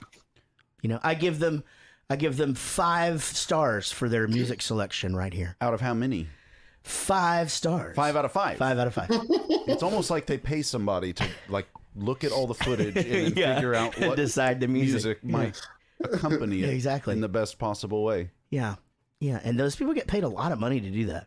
When I watch these, these Academy Awards, I've heard of it. I've heard of it. Yeah. And there's the ones that everybody knows, but there's also all these other very specialized awards. And I just wonder, like, how do you get into that? How are you audio mixing professional when you're 18 and just dicking around? You know somebody. Music supervisors, though, like I've met a couple that were like really big into music kind of people, and they were awesome. And I've met a couple that are the fucking worst, and they just couldn't find a different job. So they're just like, shit, yeah, we'll just fucking put Rockstar by Smash Mouth in every song and call it a fucking year. Hey, now. I understand. I got it. All right, guys. Let's see. Chris Cranfill, you were up first. Do you remember the song? I can't remember the song, but is it the one that That is yes. that. It's that song? It's that song. Can you? I just don't remember the words. I remember. I know that doesn't count, but I'm sorry, I cannot give it to you. And I feel so bad because I know you'd probably catch that if your mind were clear. But this is just a lesson, guys. Don't fucking play games on mind-altering drugs. Don't do the burning cocaine before you go on 5 questions. Don't do it. You ever done 5 questions on weed? Tim Trafton, what you got? I think it's Lowrider. All right, Greg. I had Lowrider as well. Right. Lowrider is correct. I'm sorry, Chris. Lowrider is a little higher. Yeah, really good. That was good though. It was good. I like you got the melody fucking got the horn perfect. section perfect. Yeah, you nailed it. You really did. All right, guys. Question number 3, of course, about the movie Up in Smoke. And here we go. In the movie Up in Smoke, what is the name of the villainous police sergeant? He's not really villainous. He's just a fucking bonehead. What is his name? Sergeant Blank. Slaughter. So that's really close, actually. It's alliteration. I feel like alliteration should have more than just 2, like, Sergeant Slaughter. You know, it should be another... Sergeant Steve Slaughter. Yeah, there should be a 3 right. consonants or vowel minimum. It could be... Psycho. You know, silly Sergeant... Well, Psycho starts with a P. Yeah, but the but it's the sound. Oh, is the sound the alliteration? It doesn't have to be... I think so, yes. I thought it had to be the same deal. When so you're it could speaking be... it... Oh, okay. Yeah, you're right. Left. It wouldn't matter. Oh, okay. You're right. There's a children's book, P is for pterodactyl. And it's got a bunch of examples of things like that. Okay, Tim, you're up first. What did you say? I think it's Stedenko. Okay, and Greg Chong. I had Stedenko. Chris, how'd you do, buddy? Oh, no. Shaking his head. Chris, admit it. Did you watch this for this, or are you just going on memories of 1978? I did actually watch it. Okay. I just don't remember a lot. I'll be honest with you. Okay, all right. Man, I should have let you... We should do a tag team where Chris tags in Vinny. I was just going to say... Yeah, that'll help. Phone a friend. Yeah, that would be. I was going to say we should have let your kid play or something, you know, like just to be there for you. Come on, Dad, you know. It's fucking hash. I'm pretty embarrassing right now. Yeah. All right, guys. Question. Oh, wait. Did I get everybody? Tim got it. Yeah. So Tim and Greg both with 3. Tim Trafton. I'm sorry. No. And Greg. God damn it. Sorry. I was thinking about something else. There's all kinds of shit happening on the screen. And of course, Chris Cranfill with 0 so far. Is that right? Yes. Okay, you're doing great, Chris. Just you're doing as good as we thought you would. If that means anything. Expectations are low. Okay. All right, guys. Question number 4 will, of course, be about the movie Up in Smoke. All right, guys. In the movie Up in Smoke, at what Hollywood Sunset Strip very famous rock and roll club does the Battle of the Bands happen? I'll give you a hint. Bowling for Soup is played there. Nice. That should fucking give it away. Nice. Right. That should give it away. I was just about to ask if you ever played there. I have. Yeah. Well, a few times. I've got a few stories about that place we can talk about. Okay, guys. Yes. Go ahead and All right, had your answers. Sorry about the yawning. I'm struggling today, but I'm gonna be fine. I'm gonna kick it into high gear. Yeah. All right, Greg Chong, what did you say? I have the Roxy. All right, Chris Cranfill. That one I actually knew, Roxy. All right, and Tim Trafton. Nice. That's Roxy. a hat trick, guys. The Roxy. All right, very, very good. I am gonna have to probably think of a harder question here, so I'm gonna try to from now on. I'll try to buck them off of the coin toss. You know, that way I'll buck them off. That's what I'll do. What a weird choice of words for that. Yeah. Yeah, buck them off. Buck you. Buck you. Yeah, that thing. All right. All right, guys. Let's go with this. All right. Oh, this is a tough one, guys. You have to fucking know this movie in order for you to be able to get this question correct.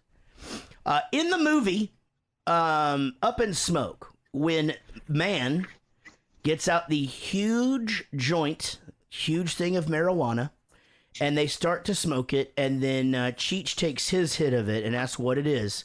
What are the 2 ingredients that man says are in the... I would like the quote, but if you can't give me the quote, you can tell me the first one and then what the second one I was is. trying to see if it was on mine. So there's 2 ingredients. It's blank and blank. Oh, yeah. Both of you guys wrote it down? Yeah. You have to think about, like, and I'll just go ahead and let you, like, I probably saw this movie for the first time in 1980. I was 8 years old and watched it all the fucking time with my brother, who was 5 years older than me.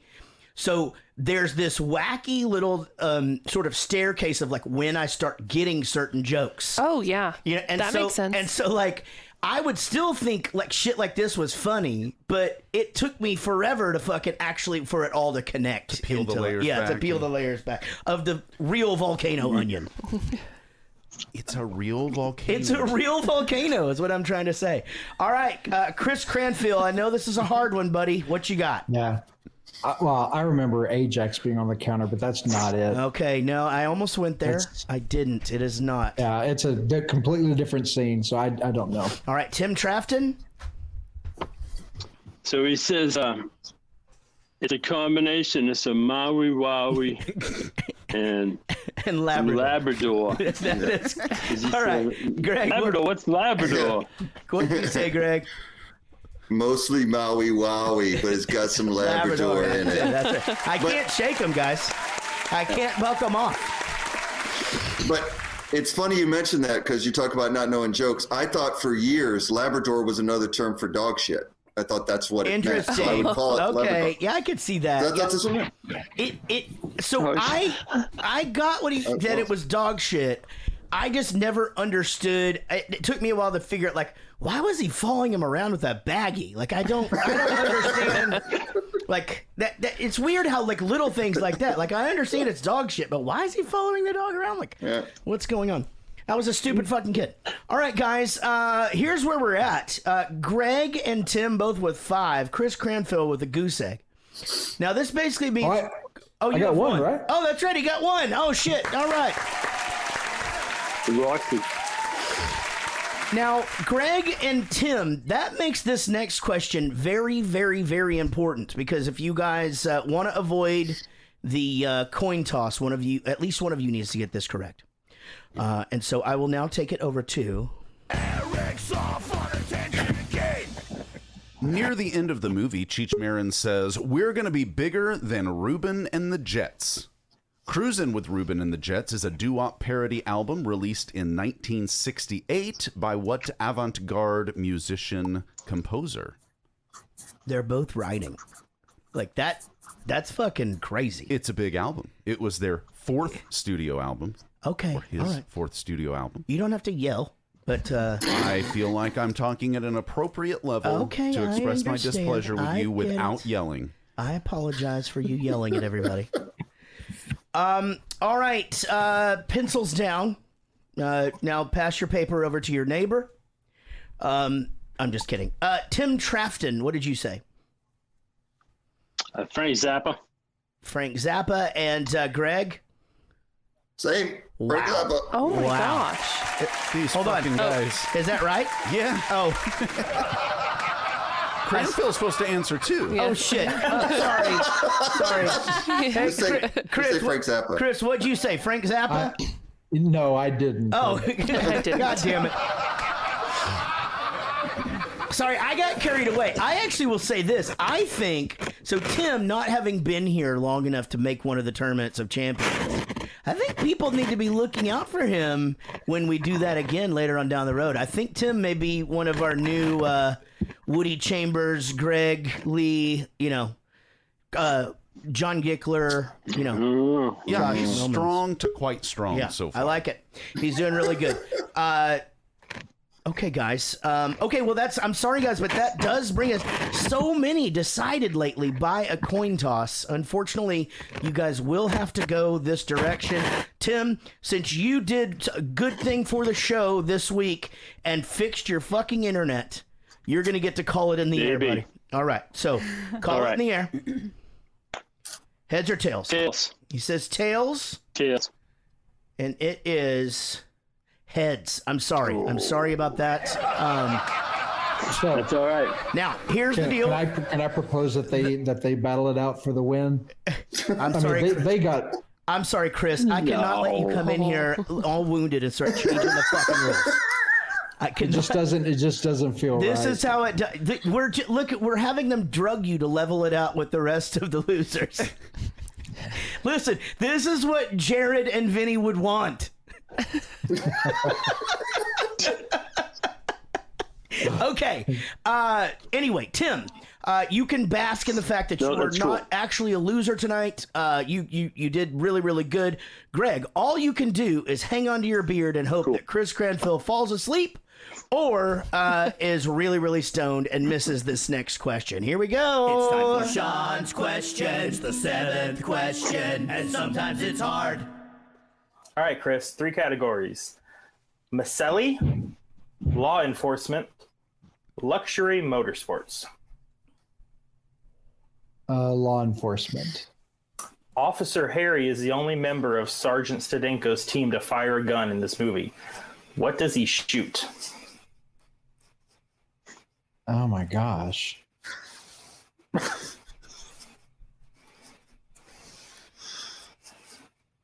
Oh, God. I don't know. I cannot believe this. Hey, Greg is whimpering, but he just wants he wants him to get it. I wanted him to get it. That's because as far as Sean questions goes, this is one of the tamer ones we've had. Oh, it feels like one that I should absolutely know. It's kind of a softball, but the man just had surgery, and we can't. There's nothing we can do to help him. All we can do is say, "Well fought game. Congratulations, Greg." Yeah, that's it. Yeah, baby. Yeah. All right, I'm gonna put this out to everybody. There's one way we can avoid the coin flip, and that is to at least, and not tonight, but I'm just saying, and you guys are welcome to send us your input via email, Facebook, or whatever. But we can go to Sean's super hard question for those two, and see if one of them.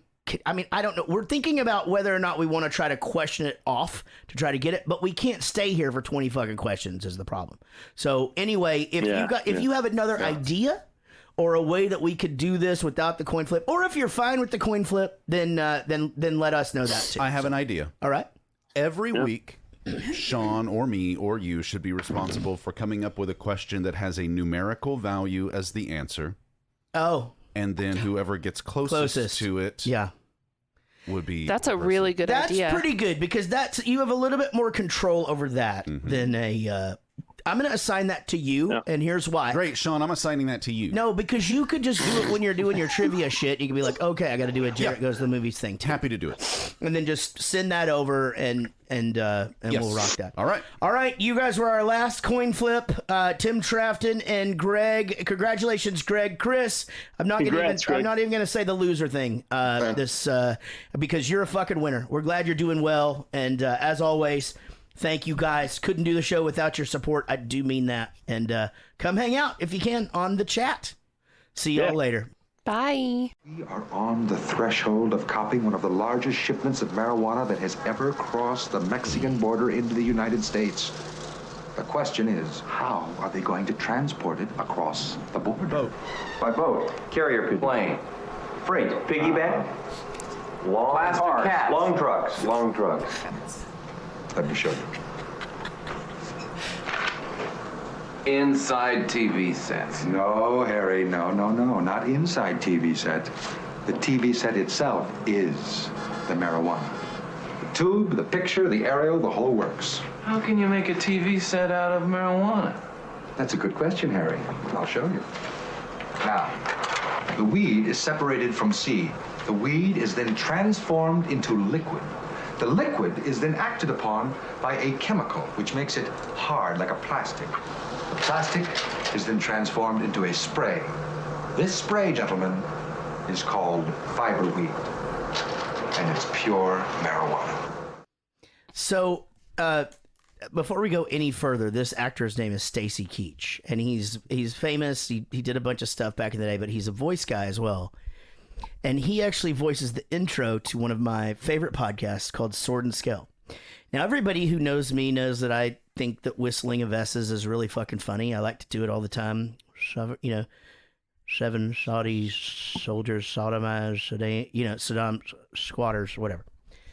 This is the intro to one of my favorite podcasts. Sword and Scale contains adult themes and violence and is not intended for all audiences. Listener discretion is advised. That's funny. And it makes me so happy every time. And I always do it along with him. Sword and Scale contains adult themes and violence.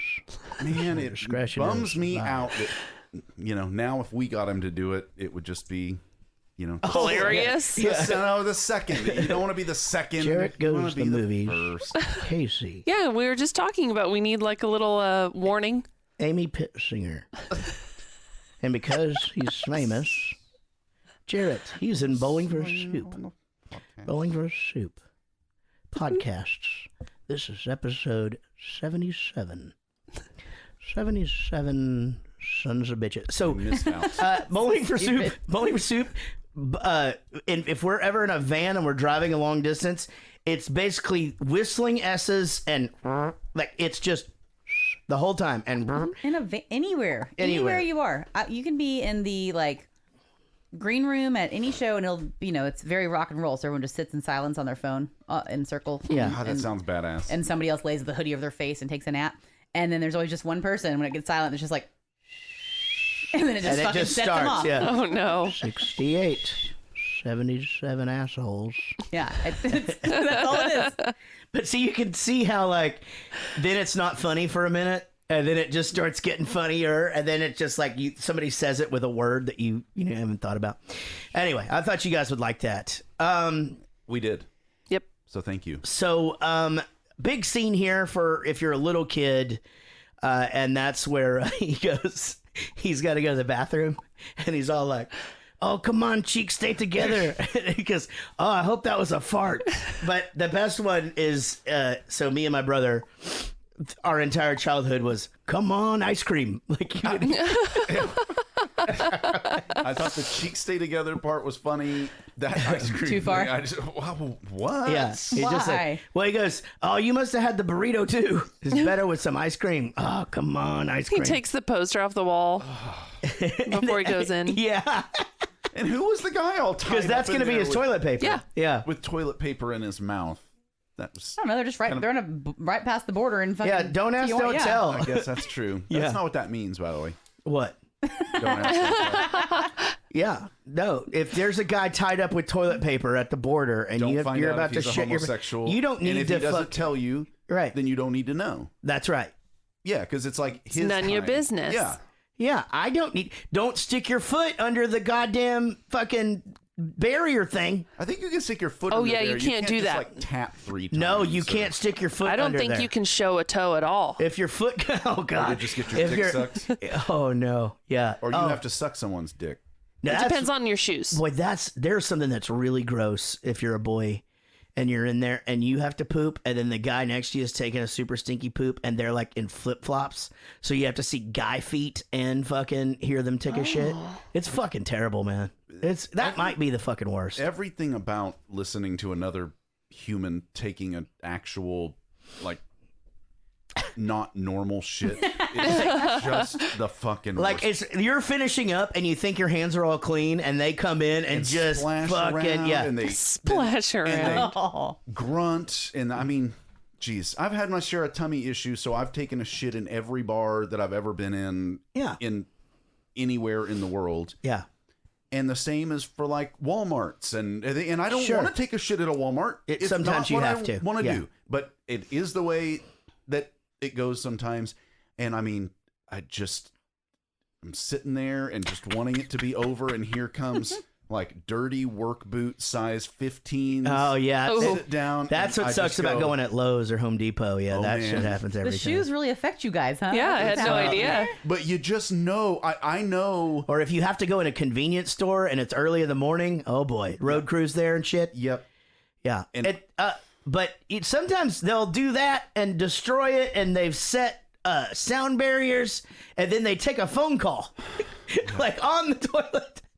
Yeah, man, we're gonna get over there. I got about four tons of gravel. We're gonna get over there. I'm going to do the drywall in the new McDonald's. Yeah, about 10:30. So get Barry on the horn. I will say there is something, and I don't know exactly what the difference is, but you just brought the whole like early in the morning at a convenience store situation, but there's something that just like really unsettling, because in those there's always like a grown man walking out of the women's bathroom, like whenever you get there, like they're just not in, because there's nobody in there, so they're just going to the bathroom, and for some reason when it's a dude it just feels a lot grosser Yeah, agreed. than if a woman had just walked out. Don't you just feel like Absolutely. 100%. Yeah. Yeah, if I had to choose, if I'm gonna sit down on a seat and it's gonna be warm, I would No. prefer it be warm from a woman than. Yeah. Oh, if it has to be warm. I don't like it if it's warm at all. Well, no, nobody likes that. Nobody. Yeah. you gotta hover anyway. Yeah. So. Oh man. So when they start to get to the border, and it's funny because they're obviously driving a van made out of marijuana, and the guy is, and then they're obviously stoned, and the border patrol guy is just like, "How long have you been here? A day." A week, a weekday. A weekday. Yeah. That was and then, good. And then he goes, "You got any weed, narcotics?" And John goes, and he goes, "Not anymore. Not anymore." And then they're like free to go, right? And he's just like, "Oh, look, they're busting the nuns. Let's watch." Let's watch. So fucking crazy. Then he pees all over over his leg. It kills his dog. And well, the dog's going crazy. That used to be a really funny bit too. Is like the dog's going crazy, and obviously, he ODs. That's fucking hilarious. The stiff as a board animal death movie trope with the legs up in the air. Always a funny gag. It was in Half Baked too, and they always make it. That's right. You never find them like peacefully subtle, like supple, and you could pick them up and kind of supple. What? That's the word you went with. Ew. Well, whatever word is the opposite when you're talking about a dead animal body of stiff and hard. Yeah. So soft and maybe flaccid. Flaccid. Well, you never find a flaccid dead animal in movies. They're always legs straight up, stiff. I sent a little girl to find a dead cat in our bookstore on accident one time. Wait, what? I worked in a bookstore all 4 years of high school, and there was a cat that just lived there through like 3 different owners. The cat did not leave. It was just part of the deal. You own the store, you get the cat. Like, she was like 17 years old. Crazy. The vet would come to her. She did not leave the bookstore. It was not her deal. And she was old as fuck, but she had been as long as I'd worked there, like constantly like coughing up hairballs. It was like this whole big deal. Just the poor thing was really old.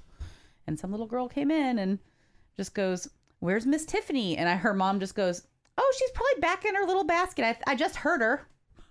Oh boy. Nope, just fucking. No, she's been dead for a week. Just dead. That's probably the mouse that now feels free to roam about. Oh my god. Finally. So bad. I felt so bad. Ugh. You know, a bunch of montages here. You know, there's some funny shit that happens with the is everybody good right now? You got anybody? Okay. Amy. Oh yeah, I don't have to pee. Amy, my knee was just. Amy adjusted. I thought maybe she needed to pee. No. All right. So there's you know, they're having like the big talk. Like, you remember like when you're starting a band or whatever, and like you're on your way from point A to point B, and you're just like, man, when we get back, let's not let anything interfere with our like we're gonna like we could be a heavy band, man. You know, like they're so excited. Figured out. Yeah, so excited.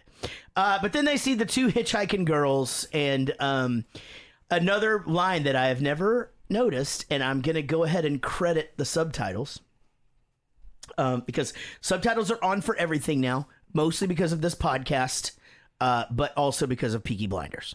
But we just leave them on all the time. and people say shit about it all the time. They're even Casey's dad just noticed, I guess for the first time, that we always have them on. Or maybe he's asked me, because you always leave the subtitles on? Yeah, because when they're off, we fucking miss something and we've got to rewind or whatever. But when Sergeant Stedenko is just drilling Harry, right? And he goes, all the time I've wasted sculpting you, like you're a disappointment. You make me sick.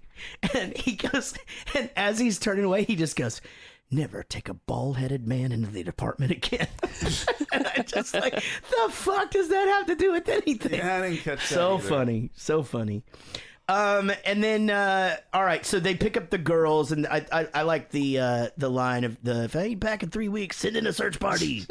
But the girl, the character of the redheaded girl, like, did you guys find her annoying and then almost endearing after an amount of time? At no point endearing. No, Always just annoying. Like, that's a real person. That's why it's annoying, because I've met that person. Yeah, that person actually exists, and they will latch on to a guy, and you'll just be on tour and you'll be like, oh fuck, they got that girl from Cheech and Chong that just talks all the time, constantly giving their input or whatever, and it's always just kind of like in that tone, man. Just didn't find her annoying, or I thought What? she was fine. I know.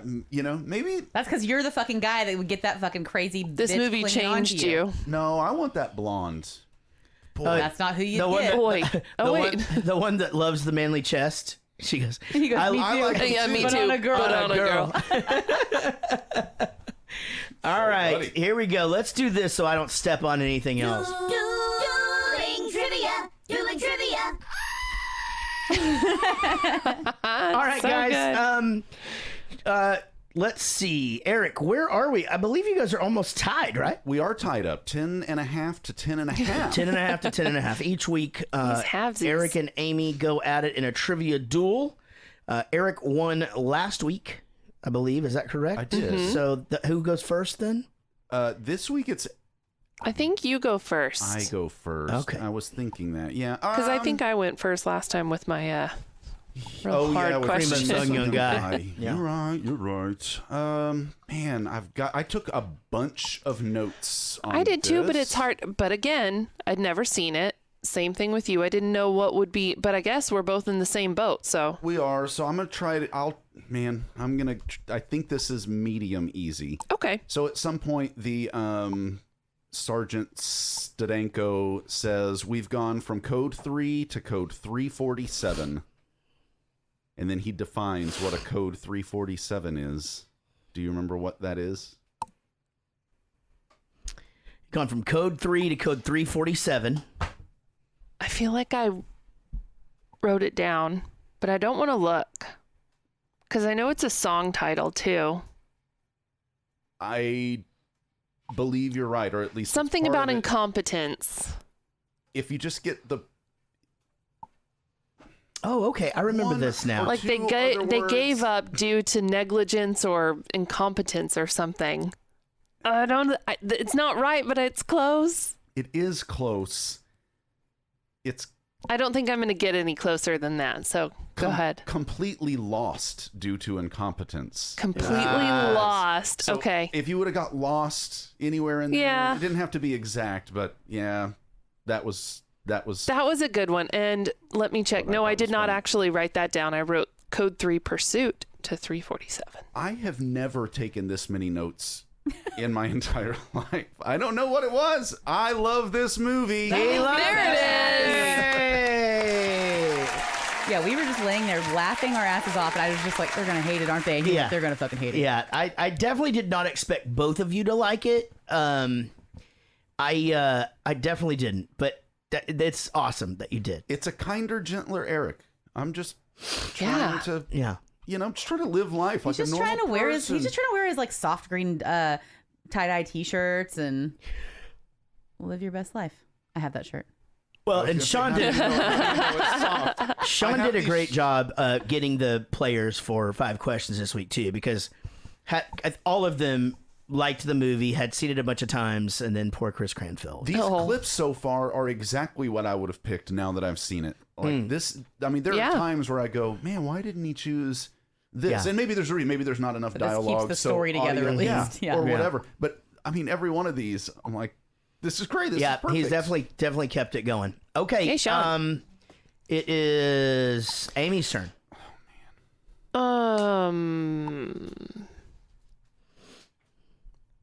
Okay. What is the code name for Officer or Sergeant Stedenko? Oh. His code name. Or call name or whatever they say. Oh, because he calls him. Now this is another big one. He calls him like Lamehead or Hammerhead.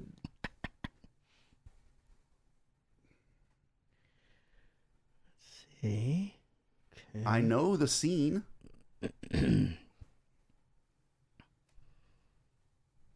Okay. What was his code name? Lardass. Oh.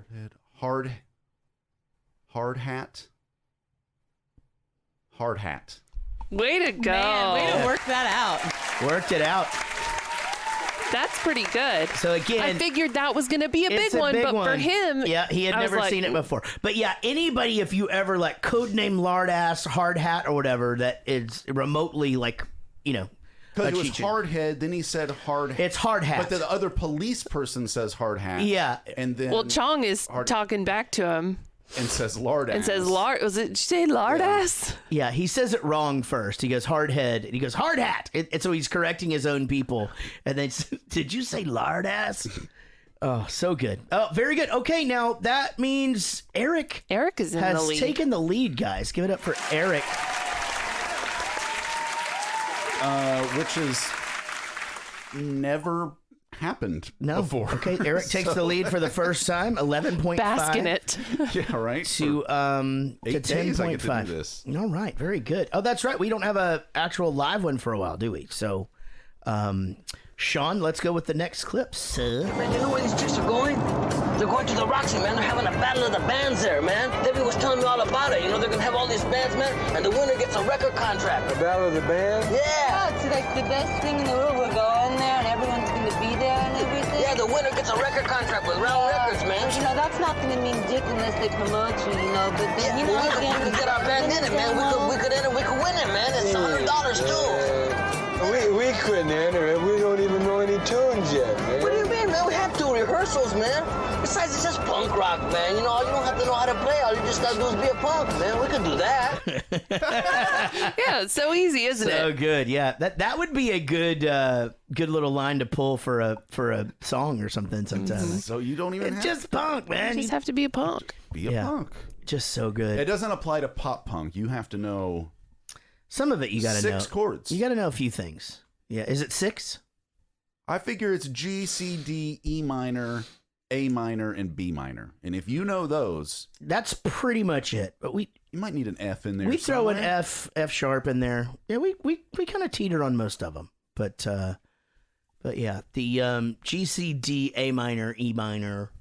Those are your big ones. Those are big, yeah. Those are big in country. There's no sense in getting so deep into music theory. G, C, and D. But that's what the ear wants to hear. At least Americanized ear. That chord progression doesn't work in Indian music or things like that. But like our kind of pop, country, blues foundation that kind of most American music is built on. That's exactly what your ear wants to hear. It's the reason why really progressive jazz isn't more popular. It's the reason that classical music isn't as popular. It's the reason pop music is popular. Talk about. That's just the way it is. Pop music. Anyway. Another big scene here that it mimicked many, many times as a child, which seems weird now, was when they first grabbed the speaker and he's like, first, I'm going to take off your dress. Then I'm going to take off your bra. Then I'm going to take off your shoes. It started funny with the, request line KSBJ or whatever it was. And then they cut back and he's being all weird and dirty. Yeah, it's really, really funny that whole thing. All right, go. So, and then let's see here. Oh, then Cheech finds himself peeing next to the sergeant, and he just does the whole thing, but says it out loud of like what we say to our dicks. Come on, man, don't be shy. But when he just says, "You wanted to go back there," he goes, I guess I'm gonna have to put him away. Yeah, I'll put you back in your closet, and then just pees all over Stedenko's thing, his leg. Do you have stage fright at all? You can't possibly have it, even if you ever did. No, I don't get nervous about playing a show. Not that. Oh, I thought you meant peeing. Oh, for sure. Oh, I really? had it. I've gotten a lot better about it, but there was definitely a time and it not so long ago where I couldn't go in public, like at like a basketball game or where there's other dudes standing right next to you. Huh. And if I did, I would go and I'd think I was done and I'd put it up and he'd go and just like shoot some more out, which is great because I wear Dickies, so like you can't see it. But yeah, I had a rough time for a long time, probably 10 or 15 years. That you had spent so much time on the road around dudes, well, in accommodations that probably weren't the most bathroom. Well, and just you guys always had your dicks out. Yeah, all the that's time. true. Yeah, Right. so So now then there's no stage fright around you I've anyway. gotten better. Yeah, probably since then. You probably put your dick in a curling iron or flat iron, but you couldn't pee in front of that's your bandmates. That's no. My bandmates is fine, but like, more like trough peeing in public with strangers. No, I never had a problem peeing in front of them, or like I could pee in front of you guys probably easy. I am right now actually. Prove it. I am. Just Did you see that Tony Romo peed his pants? I saw the thing about that. Yeah. He peed his pants last night on the Super Bowl. He had a little pee spot in his pants. Well, it happens. Yeah. I'm getting to the age where I get the occasional. Who was it? Was it Fergie? Fergie Peter Pants? Fergie like, Peter on stage? Pants on stage. Oh, I remember that. Yeah, but that was sexy. Yeah. Cool. Kind of the opposite. It's the opposite of the taking a shit. No, it's the same as the taking a shit thing. Yeah. Like we'd rather a girl pee her pants than a dude. 1000%. Yeah, for sure. We had a friend that would just do like literally anything. It was, we were same thing, jackass generation, stupid shit. Could pass a fucking cup down an entire giant table in middle school and people would spit in it and dump in. By the time it came back around, he'd drink it. I mean, he was like that, but I'd be like, I'll give you $3 if you pee your pants right now. We could be like in the middle of the mall and he'd be like, all right. And he'd fucking just do it. Like he would just pee his I don't know pants. if I would be able to pee my pants if somebody asked me to. Could. We had a friend like that when I lived with Josh, and two of our other bandmates lived all in the same house in Richardson. And there was a guy who would party with us who was constantly going, if you put crushed red pepper down there, I'll snort it all. Everyone just give me like $10, And finally, we started feeling because there are certainly people who would take advantage of that and just kind of live that up with him. Mm-hmm. And then we just had to pull him aside one day, not in an environment like that, and go, man, you got to quit doing that stuff. Like it's a self-esteem thing. We know you just want attention, and we like you. Like, you're a fun person to be around, even if you're not trying to do all these crazy things just to get attention. Like, we love you and we want you to be around, but I'm tired of watching people who don't know you very well see what they can get you to do because they know you'll do it, and that's a terrible way to live. That is a really serious conversation to have with somebody that you're just hanging with. Well, he was a friend of ours. Okay, but you're in it'd be like a friend of yours, but obviously there's, 20, 30 people around after a gig or something like that. And you're not near as good of friends with all those people as you are with this guy. And I was just tired of But what if he was making really good money? He didn't need the money near as much as he wanted the attention. And there's just other ways to get it than being... We actually used to have that guy on this show. Oh, God, that's true. What? Really? It'll hit. It'll hit. Just give it a sec. So how did the conversation go? It went good. I think he was relieved to hear that people actually like him for the actual human being that he was, and not... That's nice of you. Good. And not the, like you said, jackass generation person who can get attention, but maybe goes home and goes... Probably would have been nice to party without sniffing a bunch of red pepper flakes. Yeah, definitely. I mean, I don't know. There's just, it's like, it also should depend on your, like, when you have that guy, like, in your crew, and it's just like, okay, what fucked up thing are we going to get him to do tonight? But it doesn't necessarily have to be every night. It's like, we used to be able to get Blake to do anything, and he sold merch for us for a while, and we could fucking get that kid to do anything. And sometimes it was funny, but sometimes it was just like, but I don't know, he usually wasn't coming in fucking going, guess what I'm going to do today, whatever, blah, blah, blah. But yeah, I see what you're saying. We that is wanted fucking him to annoying. value him as much as we valued him. That is as a super, friend. that's some fucking friendship goals right there, dude. Good job. Well, I used to be nice to people. And are you over here like thinking about like all the assholes you've ever had? I'm like, oh, You all still my talk friends to are that totally guy? dicks. They'd be like, yeah, fucking do it. No. Yeah. No, you don't talk to him anymore? Because he stopped doing shit to impress you. Yeah, now you're like unimpressed. You're like, God, this guy's boring. Yeah, wow. A week later, I was like, come on. He's like Fun Bobby on Friends. Oh, yeah. Do something stupid. Put your nuts in this vice. Yeah, and no. Just But he was nothing. like, no, I value myself as a person more. You than to taught do me that. And I was like, what kind of fucking moron told you that? Alex, fuck me, Alex, fuck me, Alex, fuck me, Alex, fuck Oh, I got a cramp. No, I got a cramp. Yeah. Oh, God. I got a cramp. It's just Oh, like shit. it, man. You're Oh, doing shit. good. Oh. Doing it. Oh. No. No. Oh, yeah. Oh, yeah. No. Oh, yeah.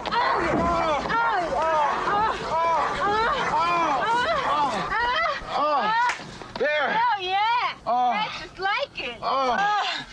Oh, then she'd have like 2 tears. Oh, it's better. Oh, it's better.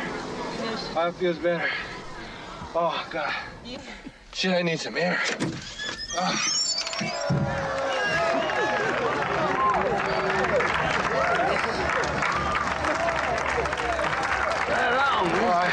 I didn't know your name was Alex, man. Oh, I got a cramp.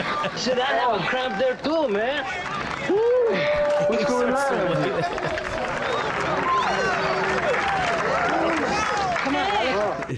She's funny. I don't see how. Totally. So Make annoying. way for the new king. King Salami. You're the star. Goddamn. I can't imagine much worse than sitting in the alley behind a club with 20 other bands in the middle of the day just waiting for your turn to go inside to Sounds play a terrible. gig. There are so many scenes in this movie that I thought, wow, that looks like it smells awful. Yeah, well, the 70s. I mean, think about it. We've come a long way with, like, where they would be. That is actually, so just so you guys know, that is the alley between the Roxy and the Rainbow Room. And and they actually show both sides of it in the movie.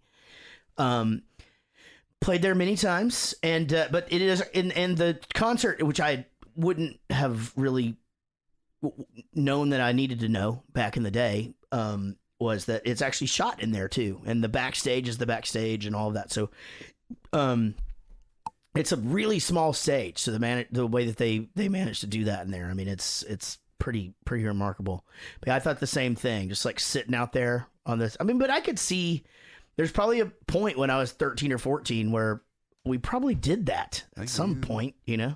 Is the Roxy still around?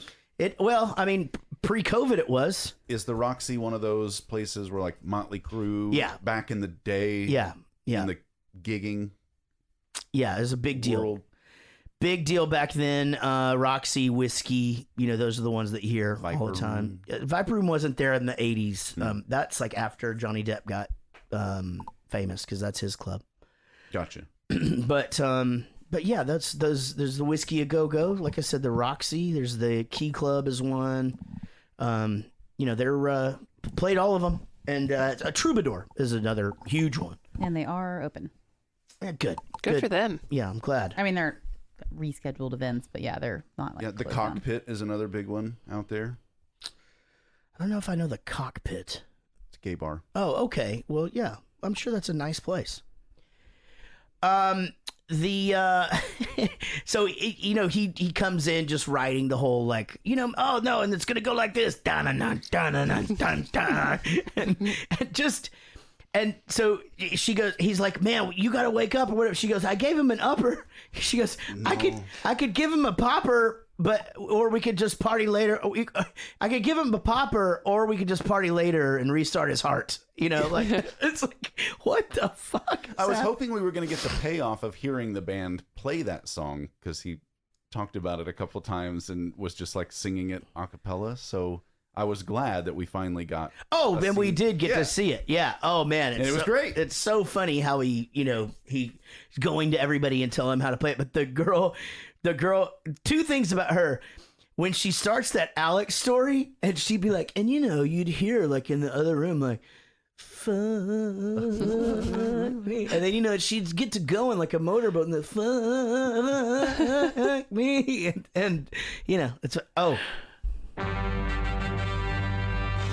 Eric, did this make you horny? Sorry, I was reading something. What were you just talking about? Oh, you want me to do what the did she say? Fuck me, Alex? How did she say it, though? I'm not going to do that. It's already on the sound thing. He can pull it out if he wants to. No, I just wanted a nice, clean version where nobody was... All right, go ahead. Did this movie make you horny? No, but I will say there was the scene where they go to the police station, they meet that female police cop, and then they come back out. Yeah. And it looked like the blonde girl wasn't wearing any pants. She just had like this shirt on. Man, those legs, something else. Yeah. Disappointed because she does take her shirt off, but you don't get to see dim titties. And I kind of thought for this film, like, we don't get one scene. I think they probably had so much trouble getting all the drug use by and stuff. Is this PG? Well, no. I think it's R. So it's R. They could have had 1 to 2 gratuitous. Well, they don't disappoint in that area in coming movies. Okay. So if you do decide to watch this franchise, they do show boobies in all the rest of them. Okay, that's good. That's good to know if I decide to revisit one. You could let us know if that one makes you horny. Yeah, but no, this one didn't. It made me laugh, but it didn't make me horny. So the other thing that she's carrying him out, and and I'd never noticed this line before either. She's got him like out in the front of the Roxy, and there's the whole line, and she goes, yeah, I think you and I should get some paper between the two of us, you know, either party later or like, you know, whatever. It's because a handshake these days means dick. That's right. Yeah. And all of those things of like, well, they've got to, if you get a record deal, but they've got to promote you. It doesn't mean shit. It's like, gosh, 13-year-old me had no idea what the fuck any of that meant, you know. But she's funny. Like, she is funny. She's got her finger on the pulse of, yeah, you know, what's going to happen. Yeah. So 2 other things that I never noticed watching this movie. I wonder if you guys did. The drummer in the first or second band that we see stops playing, and they're like looking back or whatever, and he's just going, I can't hear shit. And the bass player just goes, like the amps or the bass or what? And that's like a fucking thing that drummers will do. They'll just fucking stop playing because they can't hear. And they have the easiest fucking thing in the world to do. Just play the song. It doesn't matter. Yeah, everybody's playing to you. Well, yeah, everybody's playing to you, but a good drummer is part of the band instead of it being 3 musicians and a drummer. Well, still, but you're following that guy. Bands, if you know the arranger, if you know the arrangement, you get in there. And I wouldn't have that problem. Find that fucking dog. But you find that fucking rhythm. Yeah. But yeah, I don't know. Drummers are weird anyway. The next band comes on, and I never knew that it said, "I want to go to by school. I don't want to go to your school. I don't want to go to my school. I want to go to by school." And I don't even know if I would have noticed that this time without the the subtitles are golden. Yeah, they really do help. I have come around on your subtitle thing. Now, I have to turn them off if it's something that Kelsey and I are specifically sitting down to watch together because she's not having it. Right. But the shows that I watch, like Yellowstone, or I've been rewatching Breaking Bad, that she's just like playing on her phone or doing work or whatever on the couch, I have the subtitles on for that stuff. Yeah. It is better. You catch a lot of stuff. Yeah. You really do. I mean, the big thing is like whispers where it's inaudible on that. You don't even realize that there's other people talking in the room, and then it'll be like, and this guy says, "Fuck you" from this table over here. And you're like, fuck is that guy's problem? You know? And then later they shoot each other. Sometimes I need to know if there's any eerie music playing. Yeah. Ambiance. And it is. Yeah. It's some eerie. gothic ambiance music. You know, that I thought it needs was to just happen. spooky. I watched this Bridgerton. Have you heard of it? No. I have not. Oh, well, it's like this old-timey show. How And old-timey? I don't know. What do you think that would be, Casey? Like old-timey. Yeah, just old-timey. Back Corsets in, and back shit. in olden times. Yeah, corsets and stuff. Dukes and But they have duchesses like and- modern songs in classical versions, and I can't put my finger on it, but it has it in the subtitles. Like Moulin Rouge took modern music in a... But like with a hot duke, not a creepy one. But the music is not a highlight of the show. It's just like little pieces No, it's just here like and in there. the background. You're like, yeah. is that a fucking Is Ariana this like- Grande song? Yeah. That's weird. Downton Abbey style type thing? Much lighter than that. I mean, it's Oh, I mean, I never style? saw You're it. talking about type of time period. Yeah, that's what I It's mean. like Pride and Prejudice time of. Yeah, I actually don't know what century that is. It sounds awful. 16th, 17th. Yeah, sure. Let's Maybe do it's that. just like a made up time, like with dragons and shit. Like we're just like that wasn't even a real thing. No, that was. No. It was based on a real story. Nah. Back in when Westero... Westeros. Is that what it is? Westeros. Westero. Westero was a thing. What? Yes, I never saw a single episode of Breaking Bad. I mean, Game of Thrones. I've never whatever. seen Breaking Bad. I don't know. I just was letting y'all finish your conversation, and Casey ended it with, 1813. and I was like, okay, 1813. must There not you have go. gone anywhere. I don't know what y'all were talking about. I was doing something else. Well, it went somewhere. Yeah, It we're might just not- talking about how the captions can be very useful. Okay, well, they definitely can. Yeah, I agree. No, don't get all defensive. Everything's fine. No one's defensive. And if anyone is defensive, it's probably you. Oh no! So when the cops are all getting stoned outside or whatever, and the dude before What then, size sheet do you wear? yeah, well, Stedenko too is like, hey, what are you? Give me that. How many pizzas have you had? What are you doing here? And then he's just like, guys, I think I'm stoned. They're like, go with it. And Yeah, but he doesn't want to. he doesn't, and then he just has to do it. But that, I mean, It's real. no, It is. It's real that you can want to not give into it and then you do. It's not real that you pick up a slice of pizza by the handful and shove it into. Like, even the most stoned person I've ever been around knows when the pizza shows up to just get a fucking slice of pizza and just eat it. Yeah. Not shove your hand into Not it. shove your hand in there. Well, Earache My Eye, they play live. It's really, really fucking funny. If you guys don't know the movie, just look up this clip because Cheech's performance here is like, I mean, classic of classic. Just, I mean, I'm just laughing, just watching him jump and just all the shit. Really, really funny. And then, so one cool thing that happened was, I was looking at the cast, and there's this radio DJ that still lives down in LA right off the Sunset Strip. His name's Rodney Bingenheimer, and he's been around forever and ever and ever, and he's like just known as this DJ that was down there on the strip, whatever. He's still on Little Steven's Garage and plays a bunch of my stuff and bands that I'm associated with and stuff. Good dude. And, in his 70s and just still living the rock and roll thing, you know, just music and that's it. But a real influential guy. But anyway, he was the guy that is like on stage that they're hugging that in the cowboy outfit, the cowboy costume. Oh, wow. At the end. Yeah. And so I thought that was cool that he had, you know, because in the 70s, this dude was like the shit. You just knew that from looking at him, or you had to look it up? And No, I saw it come up and it was like Rodney and Bingenheimer. And I was like, oh, okay, well, that had to have been him. Rewound it. I'm like, okay, that was. Yeah, so he probably brought them on and they cut it from the scene, but they went ahead and put him in the credits anyway.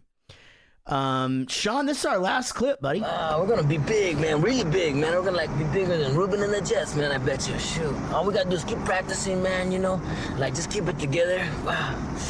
I feel good, man. Wish we could have something to celebrate, man. You got a joint or anything? Hey, what? We can pull over? I just remembered, man. I got some hash. Oh yeah? Well, fire it up, Holmes. All right. Hey, I need a pin or something. Oh, there's a pin right here on my tutu, man. Hey, Ray, be sure to remind me, man, we gotta take those back. We'll get charged for extra days. Forgot all about this, man. We're gonna be a big band, man. We're gonna have a limo, man, and food backstage, man, everything. Yeah, we need a manager, though. That's the only thing. My cousin. He doesn't have a job, man. We'll make him the manager. Besides that, he's got a van, too, man. It'll be heavy. Yeah. Shit, we're gonna be the heaviest dudes, man. Get all new instruments, man, everything, man. All right. What's this? I think it's hash. Doesn't look like much, man. Where'd it go? Oh! Ow! What's Ow! man? Oh, shit! Hey, what's wrong?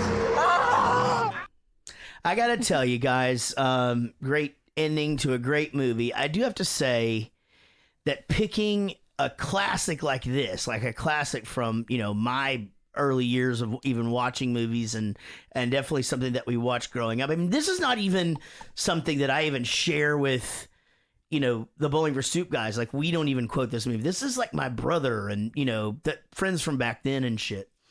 But I'm so happy. First of all, it was awesome to watch it with Casey, who had seen it before, and you loved it on this watch. Yeah, absolutely. And then to come in here and Eric to confess your love for it, especially after not wanting to even watch the movie.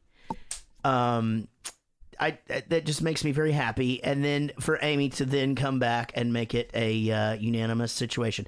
Now we could try to go to Sean again and see if he can talk to us yet. Sean, what did you think about this movie? Oh, I love it. I saw it when I was about 12. Yeah, I mean, I still have some of the vinyls. Has some of the records. Sean likes it. That's just 5 for 5. Way to go. Like a lot of these, like, just dumb type of funny movies. Like, whenever you do watch it when you're 12 for the first time, like I did, there's stuff in this movie that's funnier when you're 12, and then stuff that's funnier when you're an adult. Very good point. It just changes. Yeah, you know? yeah. Very good point that it, you know, found its way to like entertain. You know, it's not for kids, but there's shit that's just so elementary. You know, I mean, it's not like half the time they're talking about drugs and doing drugs, and you know, That's when you're not even the funny. you don't even really, you know, it's like, I mean, I don't know. I was part of the Just Say No generation. I really wasn't even exposed to like this in real life until my fucking 20s, you know? But an awesome, fun watch. I'm glad you guys all enjoyed it. Guys, if you enjoyed it, you should send us a message. Let us know what's your favorite line or your favorite sequel to it. You know, there's a bunch to discuss. We don't have any mail this week, so we're going to wrap it up early. You can connect with us just by going to oh, wait, hold on. This is where you read. Eric, tell them how they can connect with us. Well, I hope that they will. They can visit our website, JarrettGoesToTheMovies.com. Visit us on Facebook. We have a couple different pages there. Jarrett Goes to the Movies, our official page, and the Jarrett Goes to the Movies fan page on Facebook. Lots of people talking about stuff and a great little tight-knit community there. On YouTube, Jarrett Goes to the Movies. Please turn on notifications after you smash that subscribe button. Twitch, Jarrett Goes to the Movies. Please subscribe and turn on notifications there as well. On Instagram, follow us at Jarrett Movies. Twitter is the same, at Jarrett Movies. We last tweeted in 1997. Patreon, that is how you can be part of the winning team. Support the little podcast that could. Patreon.com/Jarrett Goes to the Movies. Email us. We love to hear from you if it's not stupid. Jarrett Goes to the Movies at gmail.com. And most importantly, leave us a voice message. For the love of God. Please leave us a voice message. A funny joke, something that happened to you that is embarrassing, a funny story, something about my mom. I don't care what it is. Just leave us a voicemail, 714-451-6029. That's 714-451-6029. Don't forget, when we post, if you share it, we'll thank you. Live right here, thank you for sharing the last episode. Michael Leblanovitz, Barry Ferguson, Celeste Mary Meadows, and David Kendrick. And guys, this was a fun one. I'm so glad this went as well as it did. The next one, let's just all get high as shit and just see what happens. Maybe it'll be even better. Sweet. All right. Done. All right. We'll see you down the road, guys.